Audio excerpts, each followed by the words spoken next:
मैं अपने घर पहुंची और देखा कि मेरी सारी चीजें बगीचे में पड़ी हुई थीं।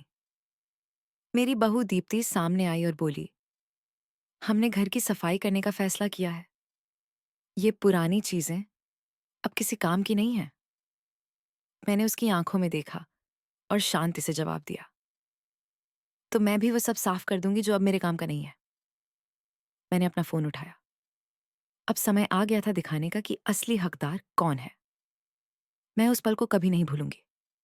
वही क्षण जब मेरी जिंदगी दो हिस्सों में बट गई। मैं अभी अभी उदयपुर से लौटी थी। मैंने अपनी छोटी बहन गीता को दफनाया था, जिसे मैंने 6 महीने तक कैंसर से जूझते देखा। मैंने अभी भी उस अंतिम संस्कार का काला कपड़ा पहना हुआ था। अभी भी मुझे नम मिट्टी और मुरझाए फूलों की गंध महसूस हो रही थी।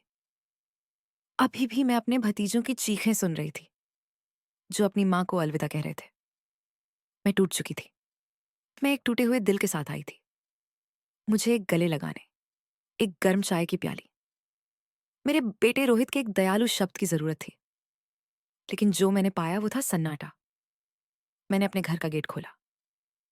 ठीक है, मेरे घर, उस 2 मंजिला घर का जिसमें सामने बगीचा था, जिसे मैंने खुद 40 साल ऑफिस साफ करके खरीदा था। वह घर जिसे मैंने हल्के पीले रंग से रंगा था, क्योंकि मैंने हमेशा एक खुशहाल घर का सपना देखा था। वह घर जिसे मैंने अपने बेटे को 3 साल पहले दिया था, जब उसने दीप्ति से शादी की थी। क्योंकि एक माँ हमेशा चाहती है कि उसके बच्चे स्थिर हों। और वहां मेरी सारी चीजें बगीचे में फेंकी हुई थी, जैसे वो कचरा हो। मेरी कपड़े, मेरे जूते, मेरे दिवंगत पति की तस्वीरें, वो हाथ से बुना हुआ दुपट्टा जो मेरी दादी ने मुझे मरे से पहले दिया था, मेरे बच्चों के दस्तावेज जब वो छोटे थे। सब कुछ, पूरी तरह से सब कुछ बोगेनविलिया के पौधों के पास ढेर में पड़ा था, जिसे मैंने खुद लगाया था। मैं एक पल के लिए ठिठक गई। मेरा बैग मेरे हाथ से गिर गया। क्या? मैंने बुदबुदाया, जैसे मेरा सारा सांस छिन गया हो। और तभी वह आई। दीप्ति मेरे घर से बाहर निकली, चेहरे पर एक मुस्कान ली। उसने एक नया कपड़ा पहना हुआ था, जो कम से कम 3,000 रुपए का था। उसके बाल अच्छे से सजे हुए थे, नाखून परफेक्ट थे, मेकअप बेदाग था। वह ऐसी लग रही थी जैसे वह किसी ब्यूटी सैलून से बाहर आई हो, जबकि मैं अपनी बहन को दफनाने से आई थी। अरे सासू माँ, कितना अच्छा हुआ कि आप आ गईं, उसने कहा, उस मीठी और झूठी आवाज में जो वह हमेशा मेरे साथ इस्तेमाल करती थी। हमने घर की गहरी सफाई करने का फैसला किया है। तुम्हें पता है, ये पुरानी चीजें बहुत जगह घेर रही थीं और खैर, अब ये किसी काम की नहीं है। मैंने उसे ध्यान से देखा। मेरे हाथ कांप रहे थे। पुरानी चीजें, मैंने धीरे से दोहराया। दीप्ति, ये मेरी चीजें हैं। इसमें मेरे बच्चों के फोटो एल्बम, मेरे व्यक्तिगत दस्तावेज, मेरे कपड़े हैं। अरे हाँ, मुझे पता है। उसने हाथ के इशारे से मेरी बात काट दी, जैसे कोई मक्खी उड़ाने की कोशिश कर रहा हो। लेकिन हमें तुम्हारे कमरे की जगह चाहिए। हम इसे बच्चे के कमरे में बदलने जा रहे हैं। क्या रोहित ने तुम्हें नहीं बताया? मैं 3 महीने की गर्भवती हूँ। मेरे पेट में एक धक्का लगा। गर्भवती? और मुझे यह सब जानने को मिला जब मेरी चीजें सड़कों पर फेंकी जा रही थीं। दीप्ति, मुझे रोहित से बात करनी है, मैंने कहा, हालांकि मेरी आवाज टूट रही थी। वह काम कर रहा है सासू माँ। देर से आएगा, लेकिन चिंता मत करो। हमने तुम्हारे लिए एक जगह बनाई है।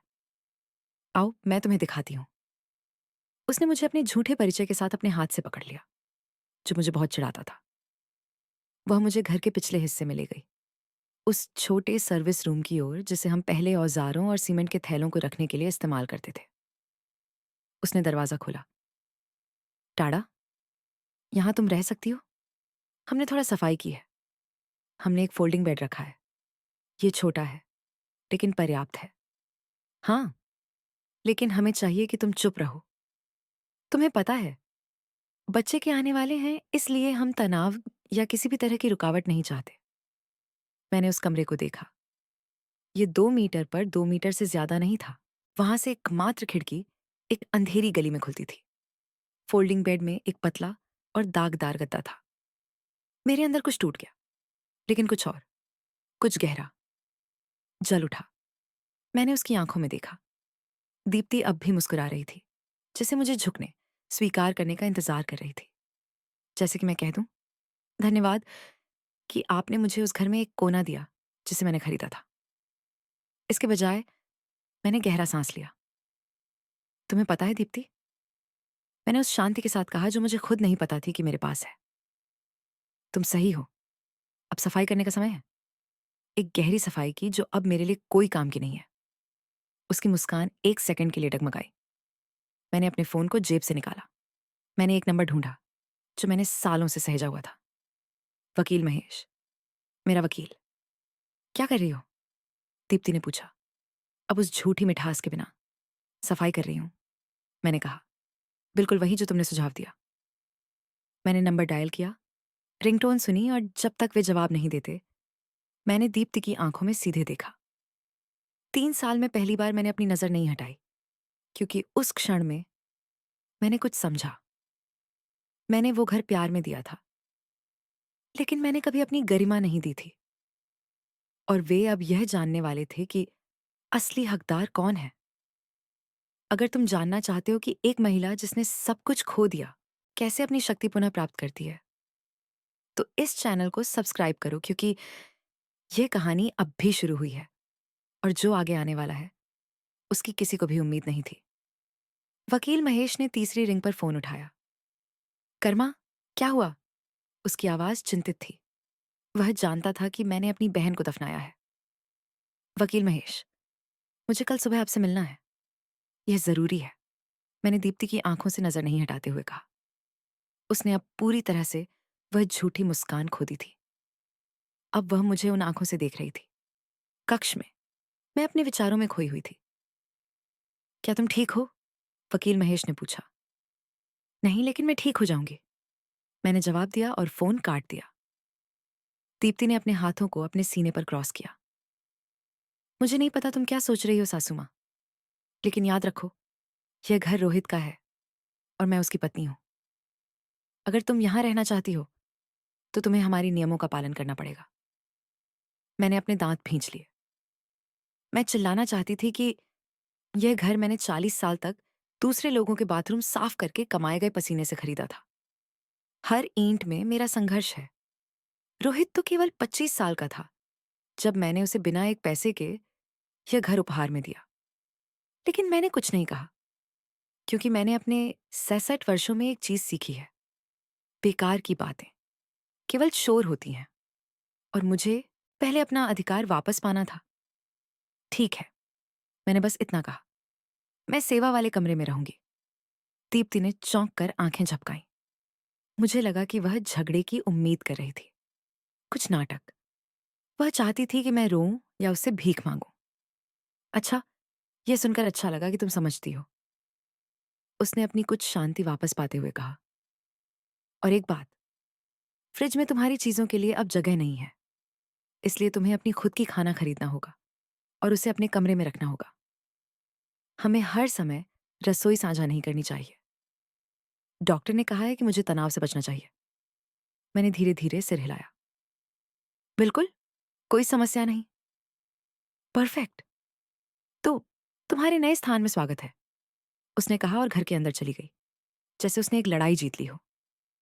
मैं उस छोटे से कमरे में अकेली रह गई। मैंने दरवाजा बंद किया और तभी, केवल तभी, मैंने अपने आंसू बहाने की इजाजत दी। मैंने अपनी बहन गीता के लिए रोया। मैंने अपने पति के लिए रोया, जो 10 साल पहले चले गए थे।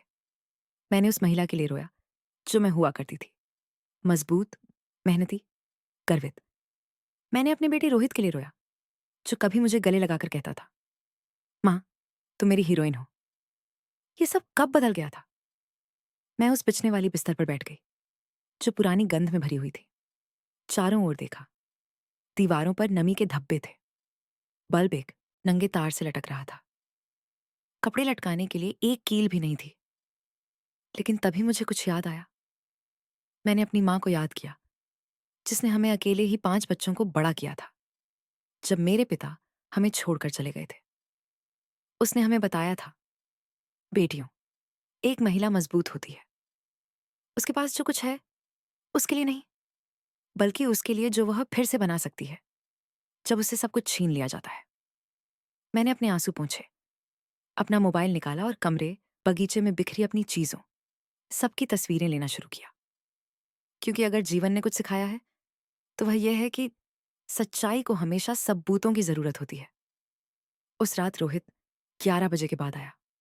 मैंने उसकी गाड़ी की आवाज़ सुनी। मैंने आवाज़ें सुनी।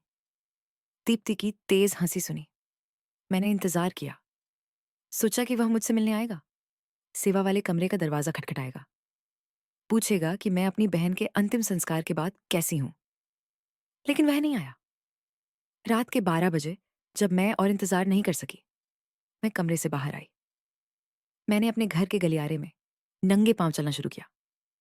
अपने पैरों के नीचे ठंडी टाइल्स महसूस करते हुए मैंने मुख्य कमरे का दरवाज़ा खटखटाया। रोहित, मैंने धीरे से बुलाया। चुप्पी। रोहित, बेटे, मुझे तुमसे बात करनी है। दरवाज़ा बस एक दरार में खुला। मेरा बेटा बाहर झाँका। वह थका हुआ, आंखों के नीचे काले घेरों के साथ, पिछली बार की तुलना में पतला दिख रहा था। माँ, बहुत देर हो गई है, उसने फुसफुसाया। क्या हुआ? मैंने दोहराया, अपनी आवाज़ में टूटन महसूस करते हुए।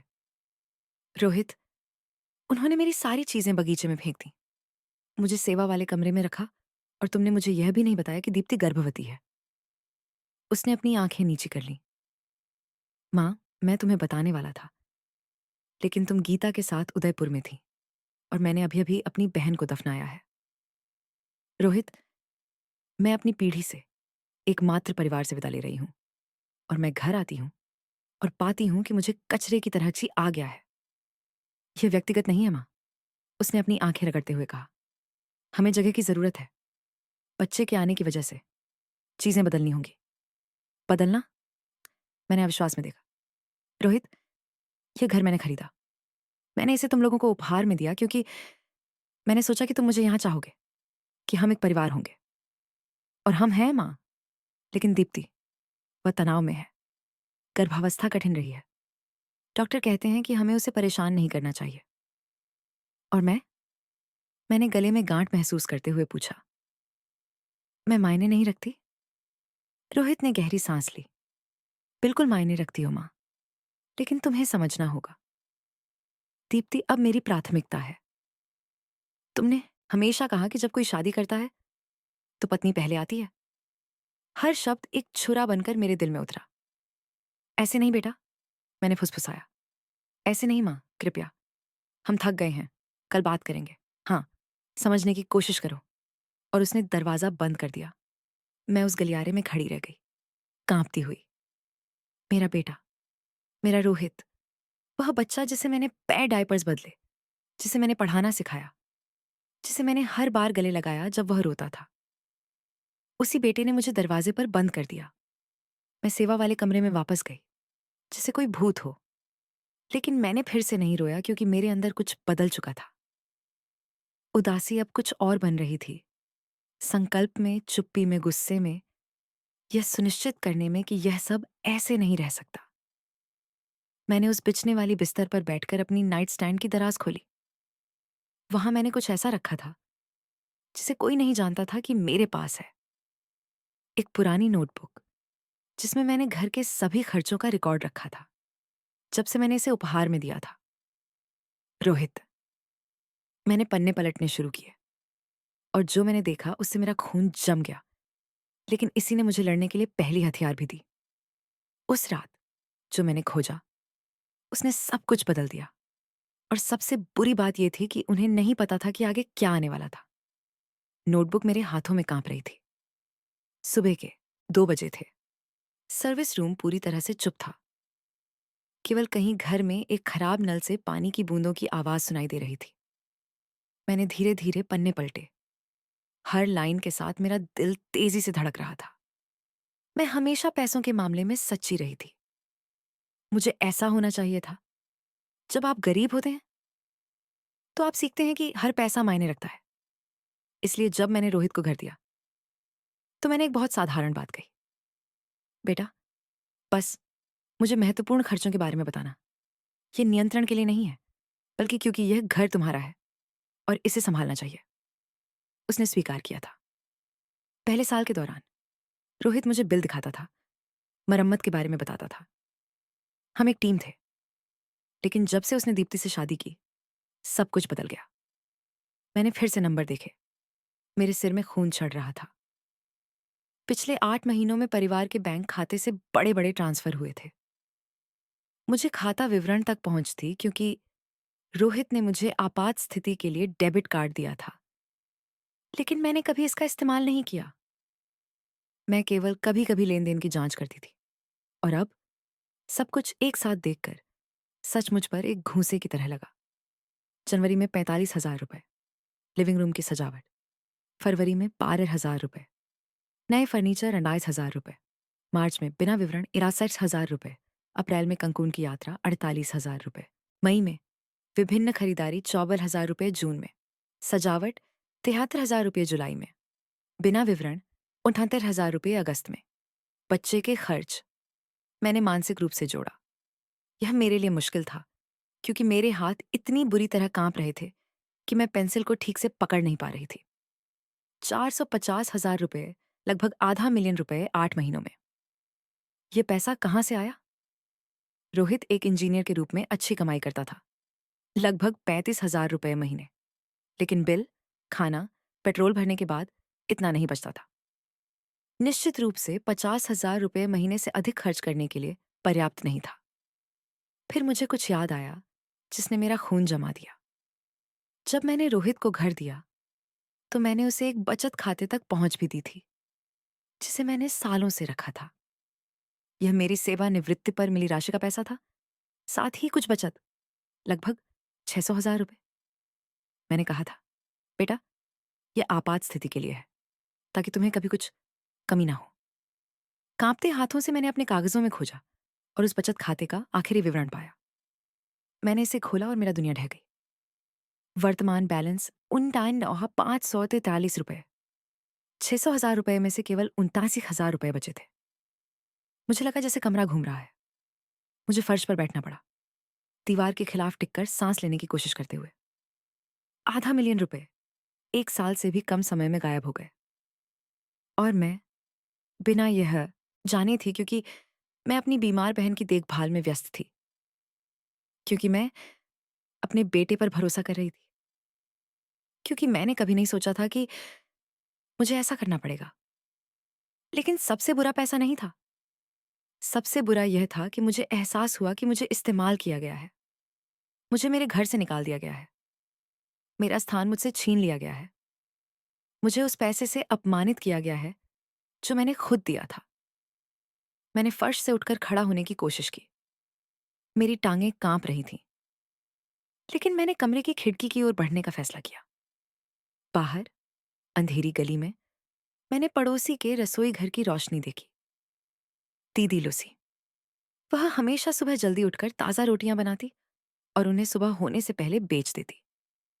वह मेरी तरह एक बुजुर्ग महिला थी, विधवा थी, एक ऐसी महिला जिसने अपने बच्चों के लिए जीवन भर मेहनत की थी। उस समय मुझे किसी से बात करने की जरूरत थी। मैंने अपने नाइट गाउन पर एक रॉब डाला और चुपचाप घर से बाहर निकल गई। मैंने अपने घर से उसके घर तक 20 मीटर की दूरी तय की। मैंने उसकी रसोई के दरवाजे पर हल्की सी दस्तक दी। कौन? दीदी लुसी की आवाज आई। मैं हूं, लुसी, कर्मा। दरवाजा तुरंत खुल गया। दीदी लुसी ने मुझे चिंता के साथ देखा। उसे पता था कि मैं अब भी हाल ही में अंतिम संस्कार से लौटी थी। सहेली, तुम इस समय क्या कर रही हो? इतनी सुबह क्यों जागी? आओ, आओ। मैं उसके छोटे से और गर्म रसोई में गई। वहां ताजे आटे, गर्म तवे और ताजा बनी चाय की महक थी। यह मेरे घर की सुगंध थी, जो पहले मेरे घर में हुआ करती थी। चाय? उसने कहा, बिना जवाब की प्रतीक्षा किए, मुझे एक कप चाय देते हुए। मैं उसकी पुरानी और घिसी हुई लकड़ी की मेज पर बैठ गई और फिर मुझे और रोका नहीं गया। आंसू बहने लगे। लुसी, मैंने फुसफुसाते हुए कहा, मुझे सच बताओ, क्या तुमने इन महीनों में मेरे घर में कुछ अजीब देखा है? उसने मेरे सामने बैठकर मेरे हाथों को अपने कच्चे और मेहनत से भरे हाथों में लिया। सहेली, मैं तुम्हें कुछ नहीं बताना चाहती थी, क्योंकि तुम अपनी बहन की बीमारी में थी। लेकिन मैंने कुछ चीजें देखी हैं। क्या चीजें? दीदी लूसी ने गहरी सांस ली। तुम्हारी बहू दीप्ति, वो काम नहीं करती है ना? नहीं। रोहित कहता है कि उसे काम करने की जरूरत नहीं है। वह कहता है कि वह पर्याप्त कमाता है। तो सहेली? वह लड़की हर 2 हफ्ते में कार बदलती है। ये वही नहीं है? मैंने एक लाल कार, एक सफेद, एक भूरे रंग की देखी है। और जो बैग वह कार से निकालती है, वे महंगे शॉपिंग मॉल से हैं, जो महंगे होते हैं, हजारों रुपए। मुझे एक ठंडक महसूस हुई। और रोहित, मैं देख रही हूं कि तुम्हारा बेटा बहुत सुबह निकलता है और बहुत देर से लौटता है। वह थका हुआ, बहुत ही थका हुआ और पतला दिखता है, जैसे वह अच्छा खाना नहीं खा रहा। एक और बात, दीदी लुसिया ने संदेह से कहा। फिर उन्होंने और भी धीरे से बोला, जैसे कोई दुख भरा राज साझा कर रहा हो। कुछ दिन पहले मैंने देखा कि उन्होंने तुम्हारे पुराने फर्नीचर बेच दिए। वो जो तुमने बैठक में रखा था, वो नक्काशीदार लकड़ी के। कुछ लड़के एक गाड़ी में आए और उन्हें ले गए। तुम्हारी बहू वहां हंसते हुए नोट गिनते हुए थी। मेरी चाय मेरे हाथों से गिर गई, कप जमीन पर टूट गया।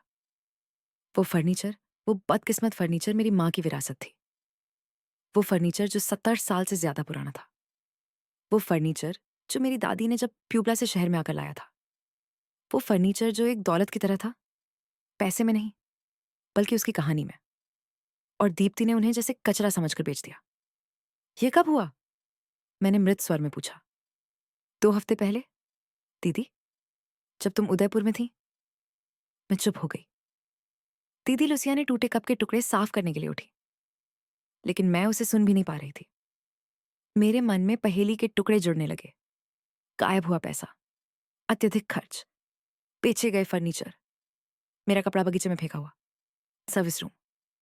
दीप्ति मुझे सिर्फ घर से नहीं निकाल रही थी, वह मुझे मिटा रही थी। मेरी कहानी, मेरी यादें, मेरी पहचान मिटा रही थी। और मेरा बेटा उसे ऐसा करने दे रहा था। जब सुबह हो रही थी, मैं सर्विस रूम में लौट आई। मैंने उस पलंग पर बैठकर अपने बिल और अपनी नोटबुक को पैरों पर रखा और एक निर्णय लिया। अगर वे ऐसे खेलना चाहते हैं, तो मैं भी खेलूंगी, लेकिन अपनी शर्तों पर, क्योंकि उन्हें एक बहुत महत्वपूर्ण बात नहीं पता थी। उन्हें नहीं पता था कि वह घर अब भी मेरे नाम पर है। रोहित ने कभी आधिकारिक स्वामित्व का काम नहीं किया था। मैंने केवल उसे इस्तेमाल करने की मौखिक अनुमति दी थी। उन्हें नहीं पता था कि मेरे पास सब कुछ का दस्तावेज है। और उन्हें नहीं पता था कि उस गरीब कमरे में बैठी औरत वह नहीं थी जो कल आई थी। वह औरत टूट चुकी थी, लेकिन राख से कुछ नया, मजबूत, खतरनाक बन रहा था। जब सूरज पूरी तरह निकल आया, मैं पहले से एक योजना बना चुकी थी। और मैं तुम्हें यकीन दिलाती हूं कि उनकी सबसे बुरी रातों में भी उन्होंने नहीं सोचा होगा कि मैं उनके साथ क्या करने वाली हूं। सुबह 9 बजे मैं वकील महेश के दफ्तर के दरवाजे पर दस्तक दे रही थी। मैंने आंगन में धुलाई के टब में स्नान किया, क्योंकि दीप्ति ने मुख्य बाथरूम का दरवाजा बंद कर दिया था, ताकि मैं उसका गर्म पानी ना बर्बाद कर सकूं। मैंने अपना सबसे अच्छा काला कपड़ा पहना, वही जो अंतिम संस्कार में पहना था। मैंने अपने बालों को सावधानी से बांध लिया, क्योंकि मैंने इन वर्षों में कुछ सीखा है। जब आप अपने लिए लड़ने जाते हैं, तो आपको सम्मानित दिखना चाहिए। वकील महेश ने मुझे लंबे और कसकर गले लगाया। कर्मा, मेरी प्रिय, मुझे तुम्हारी बहन के लिए बहुत खेद है। गीता एक महान महिला थी। धन्यवाद, वकील, मैंने गले में गांठ महसूस करते हुए कहा। लेकिन मैं इस बारे में बात करने नहीं आई। मैं एक और चीज के लिए आई हूं। हम उसकी किताबों और डिप्लोमा से भरे कार्यालय में बैठे। उसने मुझे एक गिलास पानी दिया और धैर्यपूर्वक मेरी बातों का इंतजार किया। मैंने अपनी नोटबुक, बिल, बगीचे में अपनी चीजों की तस्वीरें, सब कुछ निकालकर उसे बताया। जैसे जैसे मैं बोल रही थी, मैंने देखा कि वकील महेश का चेहरा चिंता से आश्चर्य और फिर आक्रोश में बदल रहा था। जब मैंने खत्म किया, वह अपनी कुर्सी पर झुका और अपनी ठोड़ी को सहलाने लगा। कर्मा, यह गंभीर है, बहुत गंभीर। मुझे पता है। तुम्हारा बेटा जानता है कि तुम्हें इन बिलों का एक्सेस है। उसने मुझे कई साल पहले कार्ड दिया था, लेकिन मुझे लगता है कि वह भूल गया। मैंने कभी इसका इस्तेमाल नहीं किया। वकील ने धीरे-धीरे सिर हिलाया और सोचा, ठीक है, चलो, पहले घर के बारे में बात करते हैं। क्या तुम्हारे पास दस्तावेज़ हैं? हाँ, यहाँ है। मैंने अपने बैग से दस्तावेज़ निकाला। मैंने इसे एक खजाने की तरह रखा था। उसने इसे ध्यान से देखा, हर पन्ने को पेशेवर ध्यान से पलटते हुए, और फिर उसका चेहरा लाल हो गया। ये खुशी की मुस्कान नहीं थी, ये एक रणनीतिक मुस्कान थी। कर्मा, क्या तुम जानती हो कि हमारे पास क्या है? क्या? दस्तावेज अब भी तुम्हारे नाम पर है, 100%। रोहित ने कभी सार्वजनिक नोटरी के सामने आधिकारिक स्वामित्व का बदलाव नहीं किया। मेरे दिल में एक झटका लगा, लेकिन मैंने उसे तोहफे में दिया था। हाँ, लेकिन कानूनी रूप से। एक संपत्ति का उपहार एक आधिकारिक नोटरी के सामने औपचारिकता की मांग करता है। तुमने उसे वहां रहने की अनुमति दी। तुमने उसे जो दिया, उसे हम कानून में कमोडेटो कहते हैं। मूल रूप से तुमने उसे घर उधार दिया, लेकिन घर अब भी तुम्हारा है। कई दिनों में पहली बार मुझे आशा का एक आभास हुआ।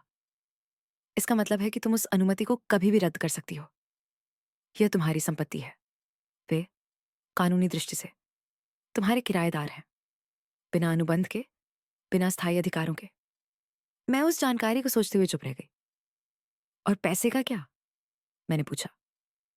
वो 450,000 रुपए जो गायब हो गए? वकील ने गंभीरता से बिलों की जांच की। यहां कुछ बहुत दिलचस्प है। ये ट्रांजैक्शन देखो, कई इलेक्ट्रॉनिक हस्ताक्षर से किए गए हैं। क्या तुमने इन ऑपरेशनों को अनुमति दी थी? नहीं, कभी नहीं। और रोहित के पास खाता तक पूरा एक्सेस है? हाँ, क्योंकि मैंने उसे तब दिया जब मैंने उसे घर उधार दिया। मैं चाहती थी कि उसके पास एक आर्थिक बैकअप हो। लेकिन क्या तुमने कोई ऐसा दस्तावेज पर हस्ताक्षर किया था जो उसे सहस्वामी बनाता? बिल? मैंने ध्यान से सोचा। नहीं, उसके पास केवल एक डेबिट कार्ड है, लेकिन खाता मेरे नाम पर है। वकील महेश ने अपने हाथ मेज पर जोड़े। कर्मा, यह संवेदनशील मामला है। अगर रोहित ने तुम्हारी अनुमति के बिना ये ट्रांसफर किए हैं, तो इसे संपत्ति का अनुचित प्रबंधन माना जा सकता है। यह तकनीकी रूप से पारिवारिक धोखाधड़ी है। ये शब्द मुझ पर पत्थरों की तरह गिरे। धोखाधड़ी, मेरे अपने बेटे द्वारा। मैं उसे जेल में नहीं डालना चाहती, मैंने जल्दी से कहा। मैं बस चाहती हूं कि चीजें न्यायपूर्ण हों। और ऐसा होगा, लेकिन तुम्हें अपनी बातचीत की शक्ति वापस प्राप्त करनी होगी, और इसके लिए हमें कुछ कदम उठाने होंगे। उन्होंने एक नोटबुक निकाली और लिखने लगी। यहां हम क्या करेंगे? पहली बात, आज ही हम तुम्हारे सभी बैंक खातों के पासवर्ड बदल देंगे। तुम ही एकमात्र व्यक्ति होगी जिसे एक्सेस होगा। मैंने सिर हिलाया। दूसरी बात, हम उस घर का एक आधिकारिक इन्वेंट्री बनाएंगे जो तुमने रोहित को दिया था। उन प्राचीन फर्नीचर को भी शामिल करेंगे जो उन्होंने बेचे। तुम अपने संपत्ति की बिना अनुमति की बिक्री की औपचारिक शिकायत करोगी। क्या ऐसा किया जा सकता है? मैंने पूछा। बिल्कुल, क्योंकि तुमने कभी भी उस संपत्ति से अपने आप को नहीं हटाया। कानूनी रूप से वह सब कुछ जो उस घर में था, तुम्हारा ही है। मुझे महसूस हुआ कि मेरे शरीर में ताकत लौट आई है। तीसरी बात, हम रोहित को औपचारिक रूप से सूचित करेंगे कि उसे 30 दिनों के भीतर संपत्ति खाली करनी होगी, या वैकल्पिक रूप से एक औपचारिक पट्टे पर हस्ताक्षर करना होगा, जिसमें स्पष्ट शर्तें होंगी। पट्टा? मैंने आश्चर्यचकित होकर पूछा। अपने ही बेटे के लिए? वकील ने मुझे उन आंखों से देखा जो हजारों मामलों को देख चुकी थीं। कर्मा, तुम्हारा बेटा तुम्हें घर से निकाल दिया, तुम्हें एक सर्विस रूम में रखा, तुम्हारा पैसा बिना पूछे खर्च किया, तुम्हारी माँ के फर्नीचर को बेचा। क्या तुम्हें सच में लगता है कि उसे वहां मुफ्त में रहना चाहिए? वह सही थे, पूरी तरह से सही। अगर वह मना कर दे? मैंने पूछा। तो हम निष्कासन की प्रक्रिया शुरू करेंगे। और विश्वास करो, तुम्हारे पास जो सबूत हैं, उनके साथ एक जज 3 महीने से कम समय में तुम्हारे पक्ष में फैसला देगा। मैंने वकील के दफ्तर की खिड़की से बाहर देखा। बाहर शहर की हलचल अपने सामान्य ट्रैफिक में थी। लोग काम पर जा रहे थे, ठेले वाले, रोजमर्रा की जिंदगी। और मैं वहां थी, अपनी जिंदगी की दिशा पूरी तरह से बदलने के करीब। क्या कुछ और है? वकील ने मेरे विचारों से मुझे बाहर खींचते हुए पूछा। क्या तुम्हारे पास अन्य संपत्तियां, प्रॉपर्टी या खाते हैं? मैंने ध्यान से सोचा। हाँ, मेरे पास एक छोटा सा अपार्टमेंट है जो मेरे पति का था। हम इसे सालों से किराए पर दे रहे हैं। तुम इसे कितने में किराए पर देती हो? 18,000 रुपये महीने में। और वह पैसा कहाँ जाता है? एक अलग बैंक खाते में, जो मैंने वर्षों पहले अपार्टमेंट के रखरखाव के लिए खोला था। रोहित को उस खाते के बारे में नहीं पता। वकील महेश ने चौड़ी मुस्कान के साथ कहा। बिल्कुल सही। तो तुम्हारे पास अपनी खुद की आय है। ये सब कुछ बदल देता है। इसका मतलब है कि तुम स्वतंत्र रूप से रह सकती हो, अगर तुम वापस उस घर में नहीं जाना चाहती। ये विचार मुझ पर बिजली की तरह गिरा। 37 साल की उम्र में अकेले रहना, दूसरों की देखभाल करने के बाद। वकील महेश, मुझे नहीं पता कि क्या मैं कर पाऊंगी। उन्होंने मुझे दृढ़ लेकिन दयालु स्वर में रोक दिया। तुम सच में अपने दिल के गहरे कोने में क्या चाहती हो? तुम क्या चाहती हो? मैं चुप हो गई। मैं क्या चाहती थी? मैं चाहती थी कि मेरा बेटा मुझसे माफी मांगे। मैं चाहती थी कि मुझे वह सम्मान मिले जिसका मैं हकदार हूं। मैं अपने घर, अपने स्थान, अपनी गरिमा को वापस पाना चाहती थी। लेकिन सबसे ज्यादा मैं चाहती थी कि वे समझें कि मैं कोई बोझ नहीं हूं, कोई पुराना फर्नीचर नहीं हूं जिसे फेंक दिया जाए। मैं कोई परेशानी नहीं हूं जिसे खत्म करना है। मैं कर्मा रोड्रिगेज, सलेजार की विधवा, एक ऐसी महिला हूं जिसने बिना रुके 40 साल काम किया। एक मां जिसने विधवा होने के बाद 3 बच्चों को अकेले पाला। एक महिला जो सम्मान की हकदार है। मैं न्याय चाहती हूं, मैंने आखिरकार कहा। मैं चाहती हूं कि वे सीखें कि लोगों के साथ ऐसा नहीं किया जा सकता, खासकर अपनी मां के साथ। वकील महेश ने सिर हिलाया। तो हम तुम्हें यही देंगे। लेकिन कर्मा, मुझे चाहिए कि तुम तैयार रहो। ये दर्दनाक होगा। आंसू, चित्कार, प्रार्थनाएं होंगी। रोहित तुम्हें दोषी ठहराने की कोशिश करेगा। दीप्ति कहानियां बनाएगी। वे कहेंगे कि तुम बुरी मां हो, कि तुम स्वार्थी हो, कि तुम पागल हो। वे मुझे पहले से ही ऐसा कहते हैं। मैंने फुसफुसाया। लेकिन अब यह और भी बुरा होगा, क्योंकि अब तुम लड़ाई कर रही हो, और जब तुम लड़ते हो, लोग अपना असली चेहरा दिखाते हैं। गहरी सांस लो। मैं तैयार हूं। क्या तुम सच में सुनिश्चित हो? मैंने अपनी मां के फर्नीचर के बेचे जाने के बारे में सोचा। मैंने उस पैसे के बारे में सोचा जो गायब हो गया। मैंने उस गीले और अंधेरे सर्विस रूम के बारे में सोचा। मैंने अपने चेहरे पर बंद दरवाजे के बारे में सोचा। हाँ, मैंने दृढ़ता से कहा। मैं सुनिश्चित हूं। तो चलो शुरुआत करें। मैं वकील महेश के दफ्तर से 3 घंटे बाद बाहर आई। मेरे बैग में नए दस्तावेज, बदले हुए पासवर्ड, एक विस्तृत कार्य योजना और सबसे महत्वपूर्ण, आशा थी। मैंने शहर के केंद्र की सड़कों पर ठोस कदमों से चलना शुरू किया। मैंने एक चाय और एक मीठा नमकीन एक बेकरी से खरीदी। मैं पार्क की एक बेंच पर बैठी और शांति से खाया। लोगों को गुजरते हुए देखा। और हफ्तों में पहली बार मैंने मुस्कुराया, क्योंकि वे मानते थे कि उन्होंने मुझे हराया है। वे सोचते थे कि उन्होंने मुझे तोड़ा है। वे सोचते थे कि मैं सिर झुकाकर अपनी वृद्धा और अदृश्यता का भाग्य स्वीकार करने जा रही हूं। लेकिन वे बहुत गलत थे। मैं एक हारने वाली महिला नहीं थी। मैं एक महिला थी जो युद्ध की तैयारी कर रही थी। और उन्हें नहीं पता था कि उनके ऊपर क्या आने वाला है। रोहित और दीप्ति की जिंदगी की सबसे बड़ी उभराशि उन्हें मिलने वाली थी, और मैं वहां होने वाली थी। मैं सब कुछ देख चुकी थी। शाम 6 बजे के करीब घर लौट आई। मैंने सुपरमार्केट से 3 थैलियां खरीदी थीं। मैंने कमरे में खाने के लिए जरूरी सामान लिया था। एक छोटा इलेक्ट्रिक स्टोव, डिस्पोजेबल प्लेट्स, एक बर्तन और कुछ आवश्यक सामान। अगर उन्हें मुझे किराएदार की तरह जीने देना था, तो मैं ऐसा करूंगी, लेकिन इज्जत के साथ।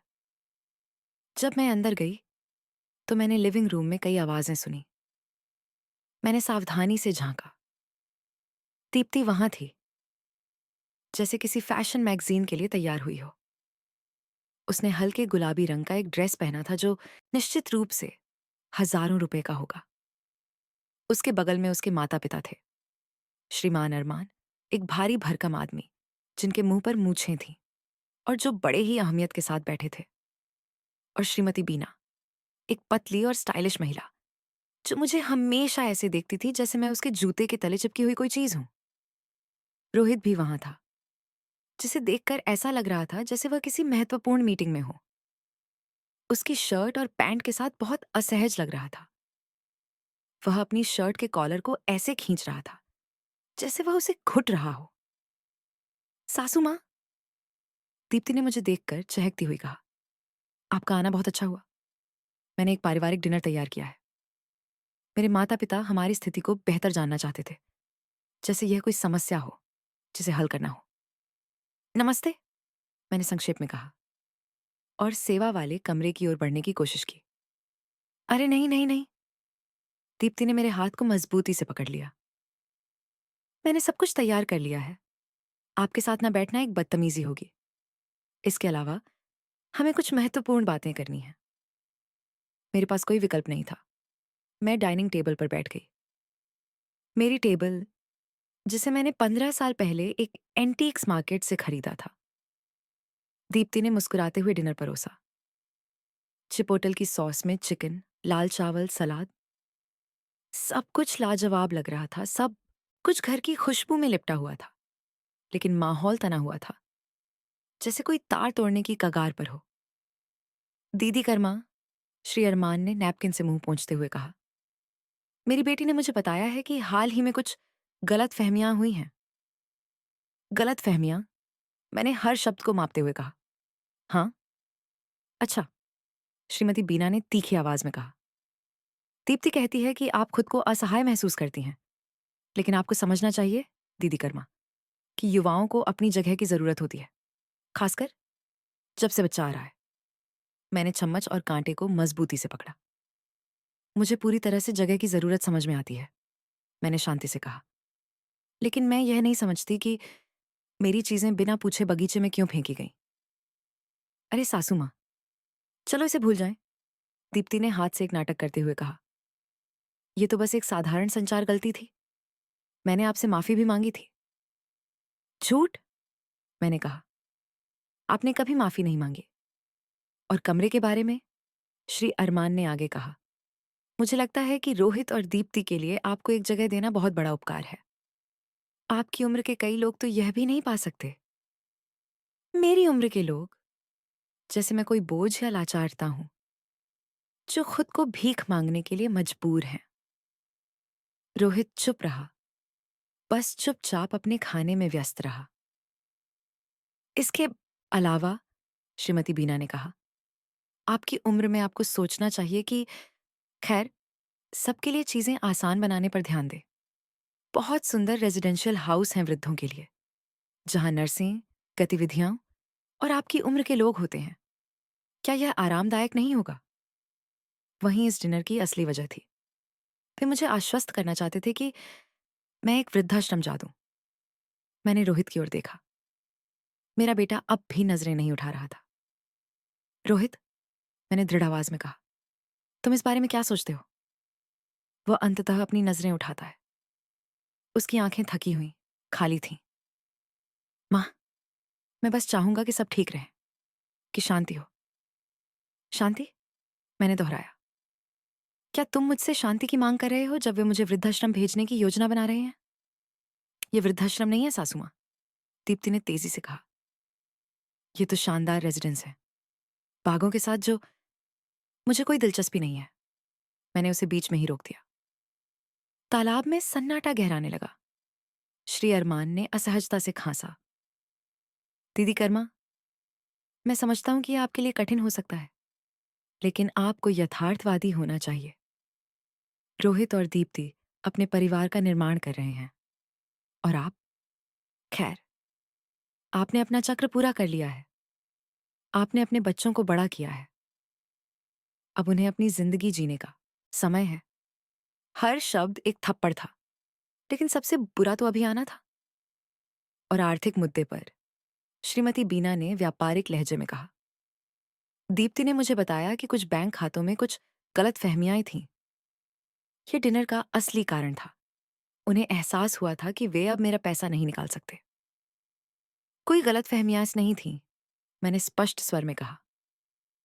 मैंने अपने खातों के पासवर्ड बदल दिए, जैसे मुझे शुरू से करना चाहिए था। दीप्ति ने नाटक करते हुए चम्मच गिरा दिया। देखो रोहित, मैंने कहा था कि तुम्हारी माँ अजीब बर्ताव कर रही है। तुम ऐसा क्यों करोगी सासू माँ? वह पैसा परिवार के लिए है। वह पैसा मेरा है, मैंने कहा, महसूस करते हुए कि मेरा खून उबाल रहा है। पैसा जो मैंने 40 साल तक बचाया। पैसा जो तुमने मेरी अनुमति के बिना खर्च किया। 450,000 रुपए 8 महीनों में। तुमने इसे किस पर खर्च किया दीप्ति? दीप्ति का चेहरा सफेद, फिर लाल, फिर बैंगनी हो गया। तुम्हें ऐसा करने की हिम्मत कैसे हुई? कैसे करने की हिम्मत? मैंने कुर्सी से उठते हुए कहा। अपने ही पैसे का हिसाब मांगने के लिए, ये पूछने के लिए कि तुमने मेरी माँ के फर्नीचर को मेरी अनुमति के बिना क्यों बेचा। ये पूछने के लिए कि जब मैं अपनी बहन के अंतिम संस्कार से लौटी, तब तुमने मुझे कचरे की तरह क्यों समझा। माँ, कृपया। रोहित भी हाथ फैलाते हुए खड़ा हो गया। ऐसा मत करो, उनके सामने नहीं। मैंने उसे अविश्वास से देखा। रोहित, वे मुझे यह समझाने आए हैं कि मैं एक वृद्धाश्रम चला जाऊं, घर। और तुम दिखावे की परवाह में। रोहित ने कुर्सी पर हाथ मारा। आप बहुत असभ्य हो रही हैं दीप्ति। हम एक परिवार के रूप में एक सभ्य समाधान खोजने आए हैं। सभ्य? मैंने कड़वा हंसते हुए कहा। सभ्य है मेरे सामान को बगीचे में फेंकना। सभ्य है मेरी माँ की संपत्ति को बेचना। सभ्य है बिना पूछे मुझे ₹500,000 हड़प लेना। वो पैसा घर के लिए था, दीप्ति ने चिल्लाते हुए कहा। उसकी आवाज में अब कोई मिठास नहीं थी। घर को बेहतर बनाने के लिए, ताकि उसकी कीमत बढ़े। यह घर पहले से ही कीमती है, मैंने हर शब्द को ध्यान से बोलते हुए कहा। और यह अब भी मेरा है। सन्नाटा छा गया।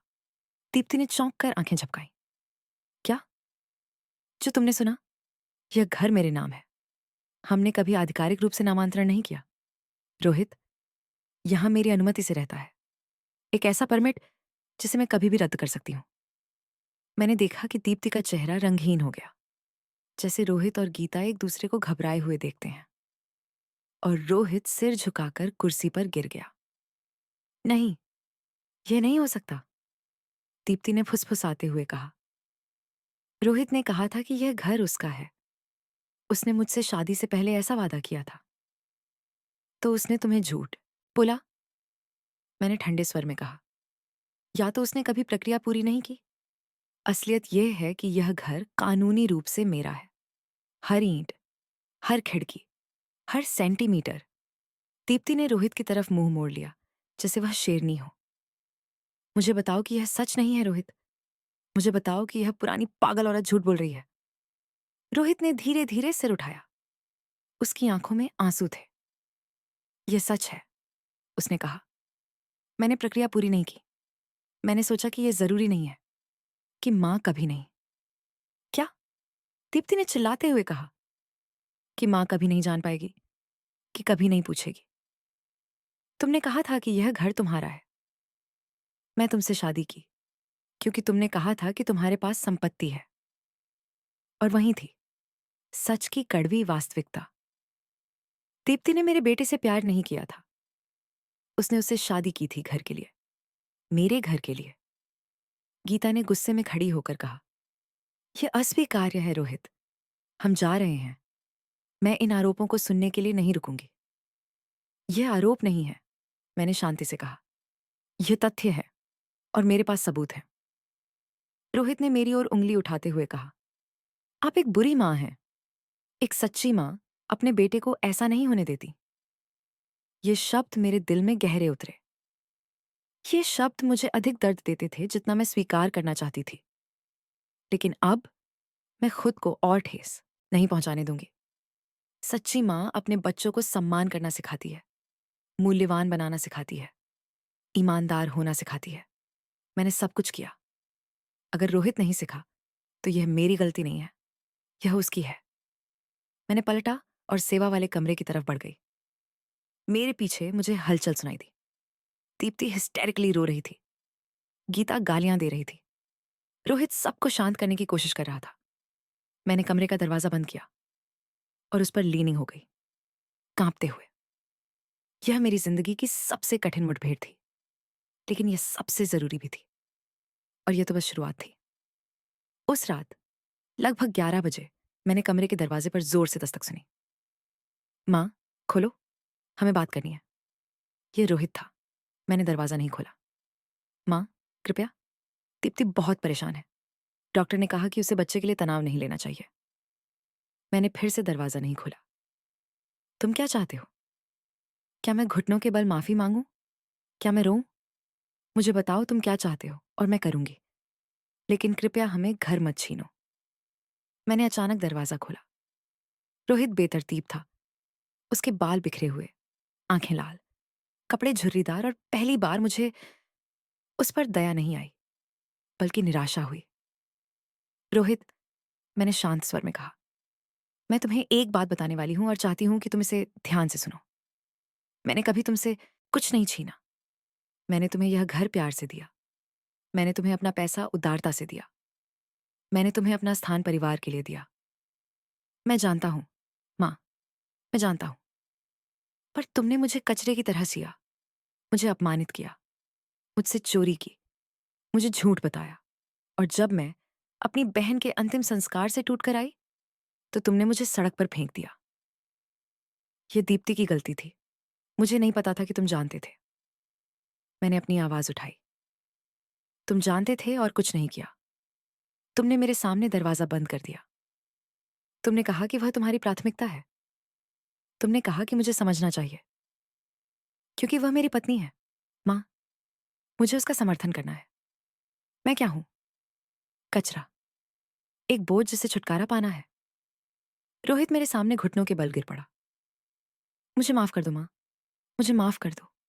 मैं कावड़ बना, मैं बुरा था, लेकिन मैं तुमसे विनती करता हूं, हमें सड़क पर मत छोड़ो। मैंने उसे वहां घुटने के बल देखा, रोते हुए, और मेरे अंदर कुछ टूट गया, लेकिन दर्द से नहीं, स्पष्टता से। यह अब मेरा बच्चा नहीं था। यह एक आदमी था जिसने चुनाव किया था, और उसे अपने चुनावों के परिणामों के साथ जीना था। मैं तुम्हें सड़क पर नहीं छोड़ूंगी, मैंने अंततः कहा, लेकिन चीजें पूरी तरह से बदल जाएंगी। कल तुम वकील महेश के दफ्तर आओगे और हम एक स्पष्ट नियमों के साथ अनुबंध पर हस्ताक्षर करेंगे। जो तुम कहोगी माँ, जो तुम कहोगी। और दीप्ति को मुझे हर पैसा लौटाना होगा जो उसने मेरे पैसे से खर्च किया। या वह इसे चुकाएगी या तुम चुकाओगे, लेकिन यह चुकाना होगा। रोहित ने हताश होकर सिर हिलाया। हाँ, हाँ, जैसे भी। अब जाओ, मैं थक गई हूं। वह धीरे धीरे उठा। जाने से पहले उसने मुझसे एक पिटे हुए पिल्ले की नजरों से देखा। क्या तुम मुझसे नफरत करती हो माँ? सवाल ने मुझे चौंका दिया। नहीं रोहित, मैंने दुख से कहा, मुझसे नफरत नहीं है, लेकिन मैं तुम्हें पहचानती भी नहीं। जिस बेटे को मैंने पाला था, वह अब मुझसे दूर है। मैंने यह किया। मैंने दरवाजा बंद किया और कई दिनों में पहली बार गहरी नींद सोई, क्योंकि मुझे पता था कि मैंने पहली लड़ाई जीत ली है, लेकिन असली लड़ाई अभी शुरू हुई थी। अगले दिन रोहित और मैं वकील महेश के दफ्तर गए, और वहां जो हुआ उसने सब कुछ हमेशा के लिए बदल दिया।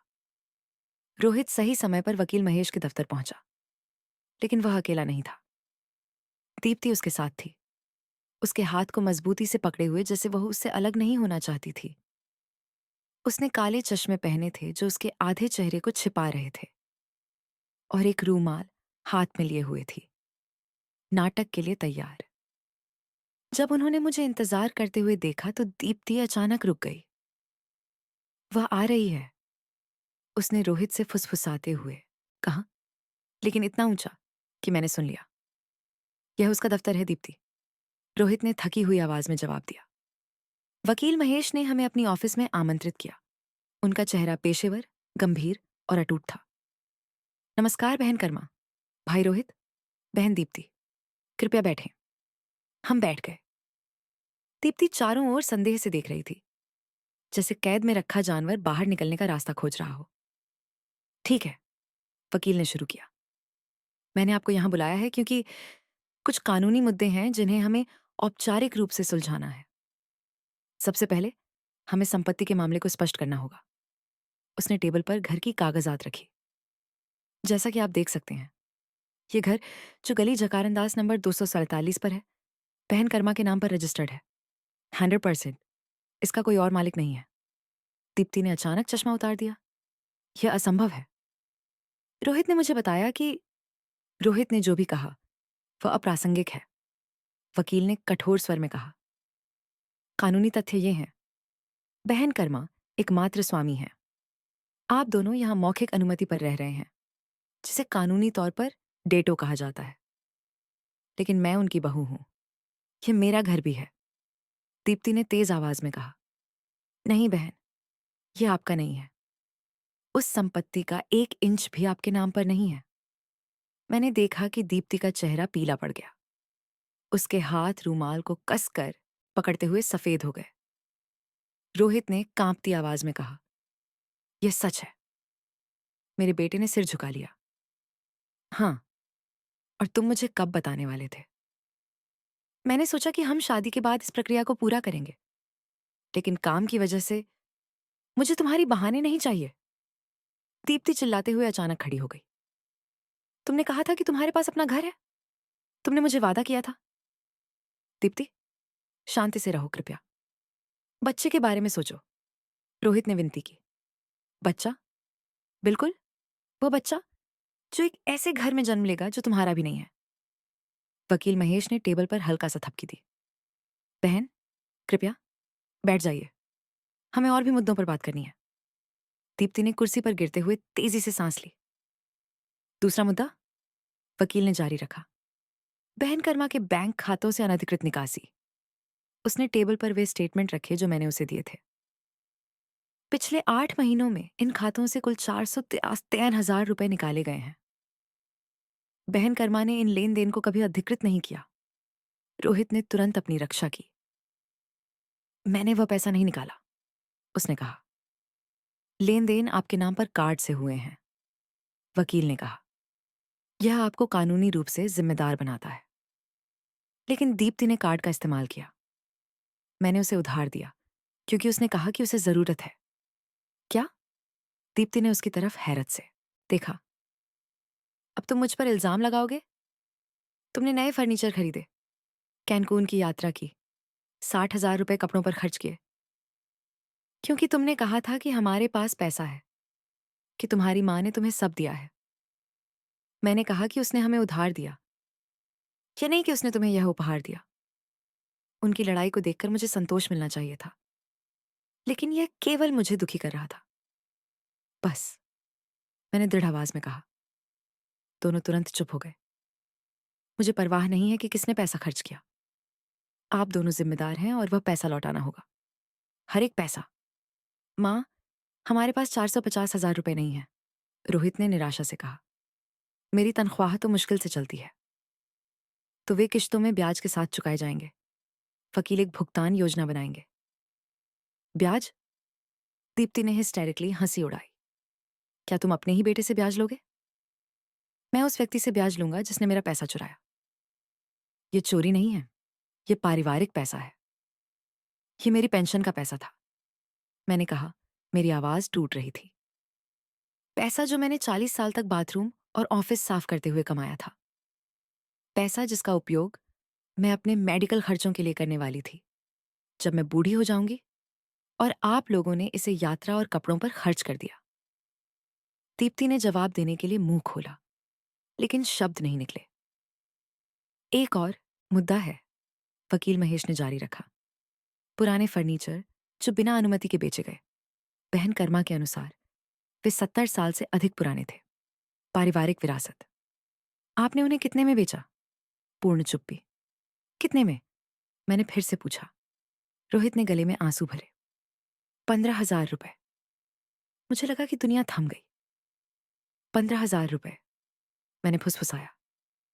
उन्होंने मेरी माँ के फर्नीचर बेचे, हाथ से बने महोगनी के टुकड़े, फर्नीचर जो 100,000 रुपए से अधिक के थे।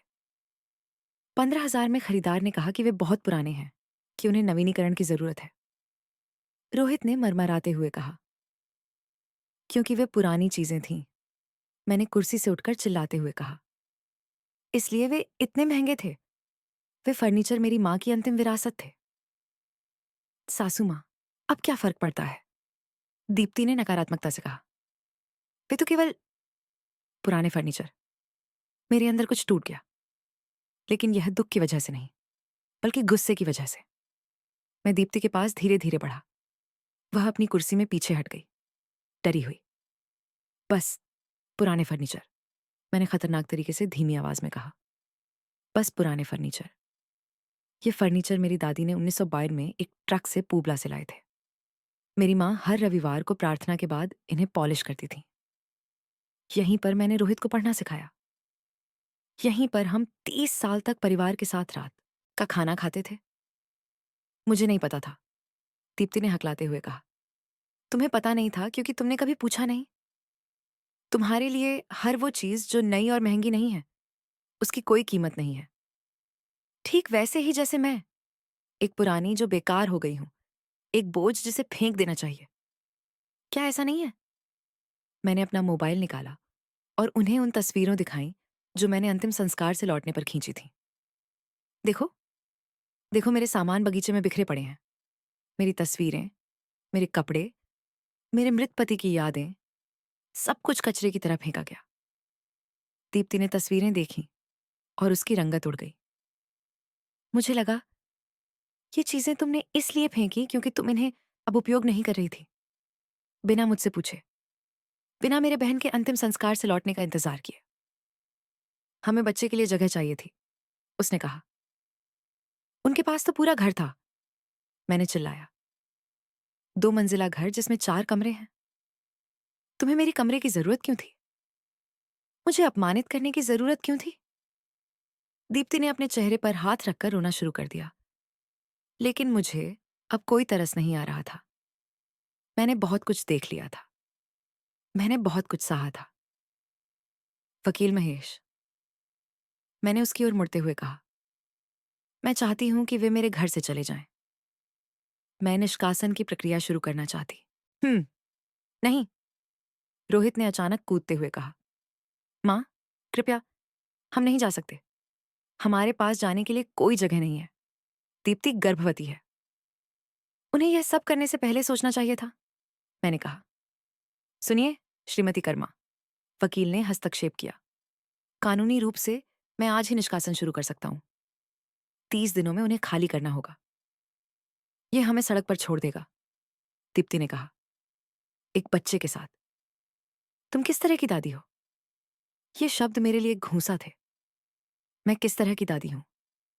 एक जो सब कुछ खो चुकी है, एक जो विश्वासघात का सामना कर चुकी है, एक जो कुचली हुई है। लेकिन फिर मैंने दीप्ति को देखा। मैंने वास्तव में उसे देखा और उसकी आंखों में सच्चा डर देखा। मैंने एक युवा और बेवकूफ औरत को देखा जिसने भयानक गलतियां की थी, लेकिन वह गर्भवती थी। वह मेरे पोते को इस दुनिया में लाने वाली थी। मैंने गहरी सांस ली। मैं तुम्हें सड़क पर नहीं छोड़ूंगी, मैंने आखिरकार कहा। लेकिन यह होगा। तुम लोग एक औपचारिक पट्टे पर हस्ताक्षर करोगे। तुम हर महीने 12,000 रुपए का किराया दोगे।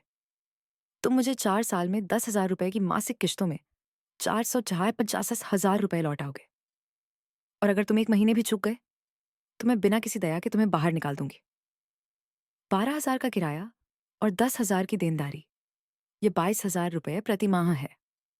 रोहित ने कहा, यह हमारे लिए बहुत ज्यादा है। तो दीप्ति को बाकी दुनिया की तरह काम करना होगा, मैंने कहा।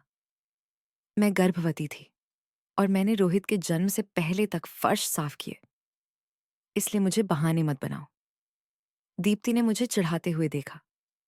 तुम इससे पछताओगी, उसने फुसफुसाते हुए कहा। जब तुम्हारा पोता पैदा होगा तुम उसे नहीं जानोगी। हम तुम्हें पास नहीं आने देंगे। तुम अकेले और कड़वे मरोगी। उसके शब्दों ने मुझे चोट पहुंचाई, लेकिन अब वह मुझे नियंत्रित नहीं कर सकती थी। अगर यही मेरी क्रॉस है तो मैं इसे उठाऊंगी, मैंने कहा। लेकिन मैं अपने घर में कभी भी गुलाम नहीं बनूंगी। वकील महेश ने वही दस्तावेज तैयार किए। रोहित ने कांपते हाथों से उन पर हस्ताक्षर किए। दीप्ति ने शुरुआत में हस्ताक्षर करने से इनकार किया, लेकिन रोहित ने उसे मजबूर किया। जब हम दफ्तर से बाहर निकले तो वे बिना एक शब्द कहे अपनी गाड़ी में चले गए। मैं फटी फटी खड़ी रही, सुबह की ताजगी भरी हवा में सांस लेते हुए। मैंने जीत हासिल की, लेकिन मुझे जीत का एहसास नहीं हुआ। मैं खाली, टूट चुकी थी, क्योंकि मैंने अपना घर वापस पा लिया था, लेकिन अपने बेटे को खो दिया था। और मुझे नहीं पता था कि क्या मैं कभी खुद को इसके लिए माफ कर पाऊंगी। लेकिन कहानी यहीं खत्म नहीं होती, क्योंकि 3 दिन बाद कुछ ऐसा हुआ जिसने सब कुछ फिर से बदल दिया। और इस बार यह इससे भी बुरा था जो मैंने कभी कल्पना की थी। दस्तावेज पर हस्ताक्षर करने के 3 दिन बाद मैं सर्विस रूम में एक असामान्य छाती में दर्द के साथ जागी। यह दुख नहीं था, यह कुछ भौतिक, वास्तविक, डरावना था। एक दबाव जो मुझ पर इस तरह से कस रहा था जैसे कोई मेरे दिल को हाथों से निचोड़ रहा हो।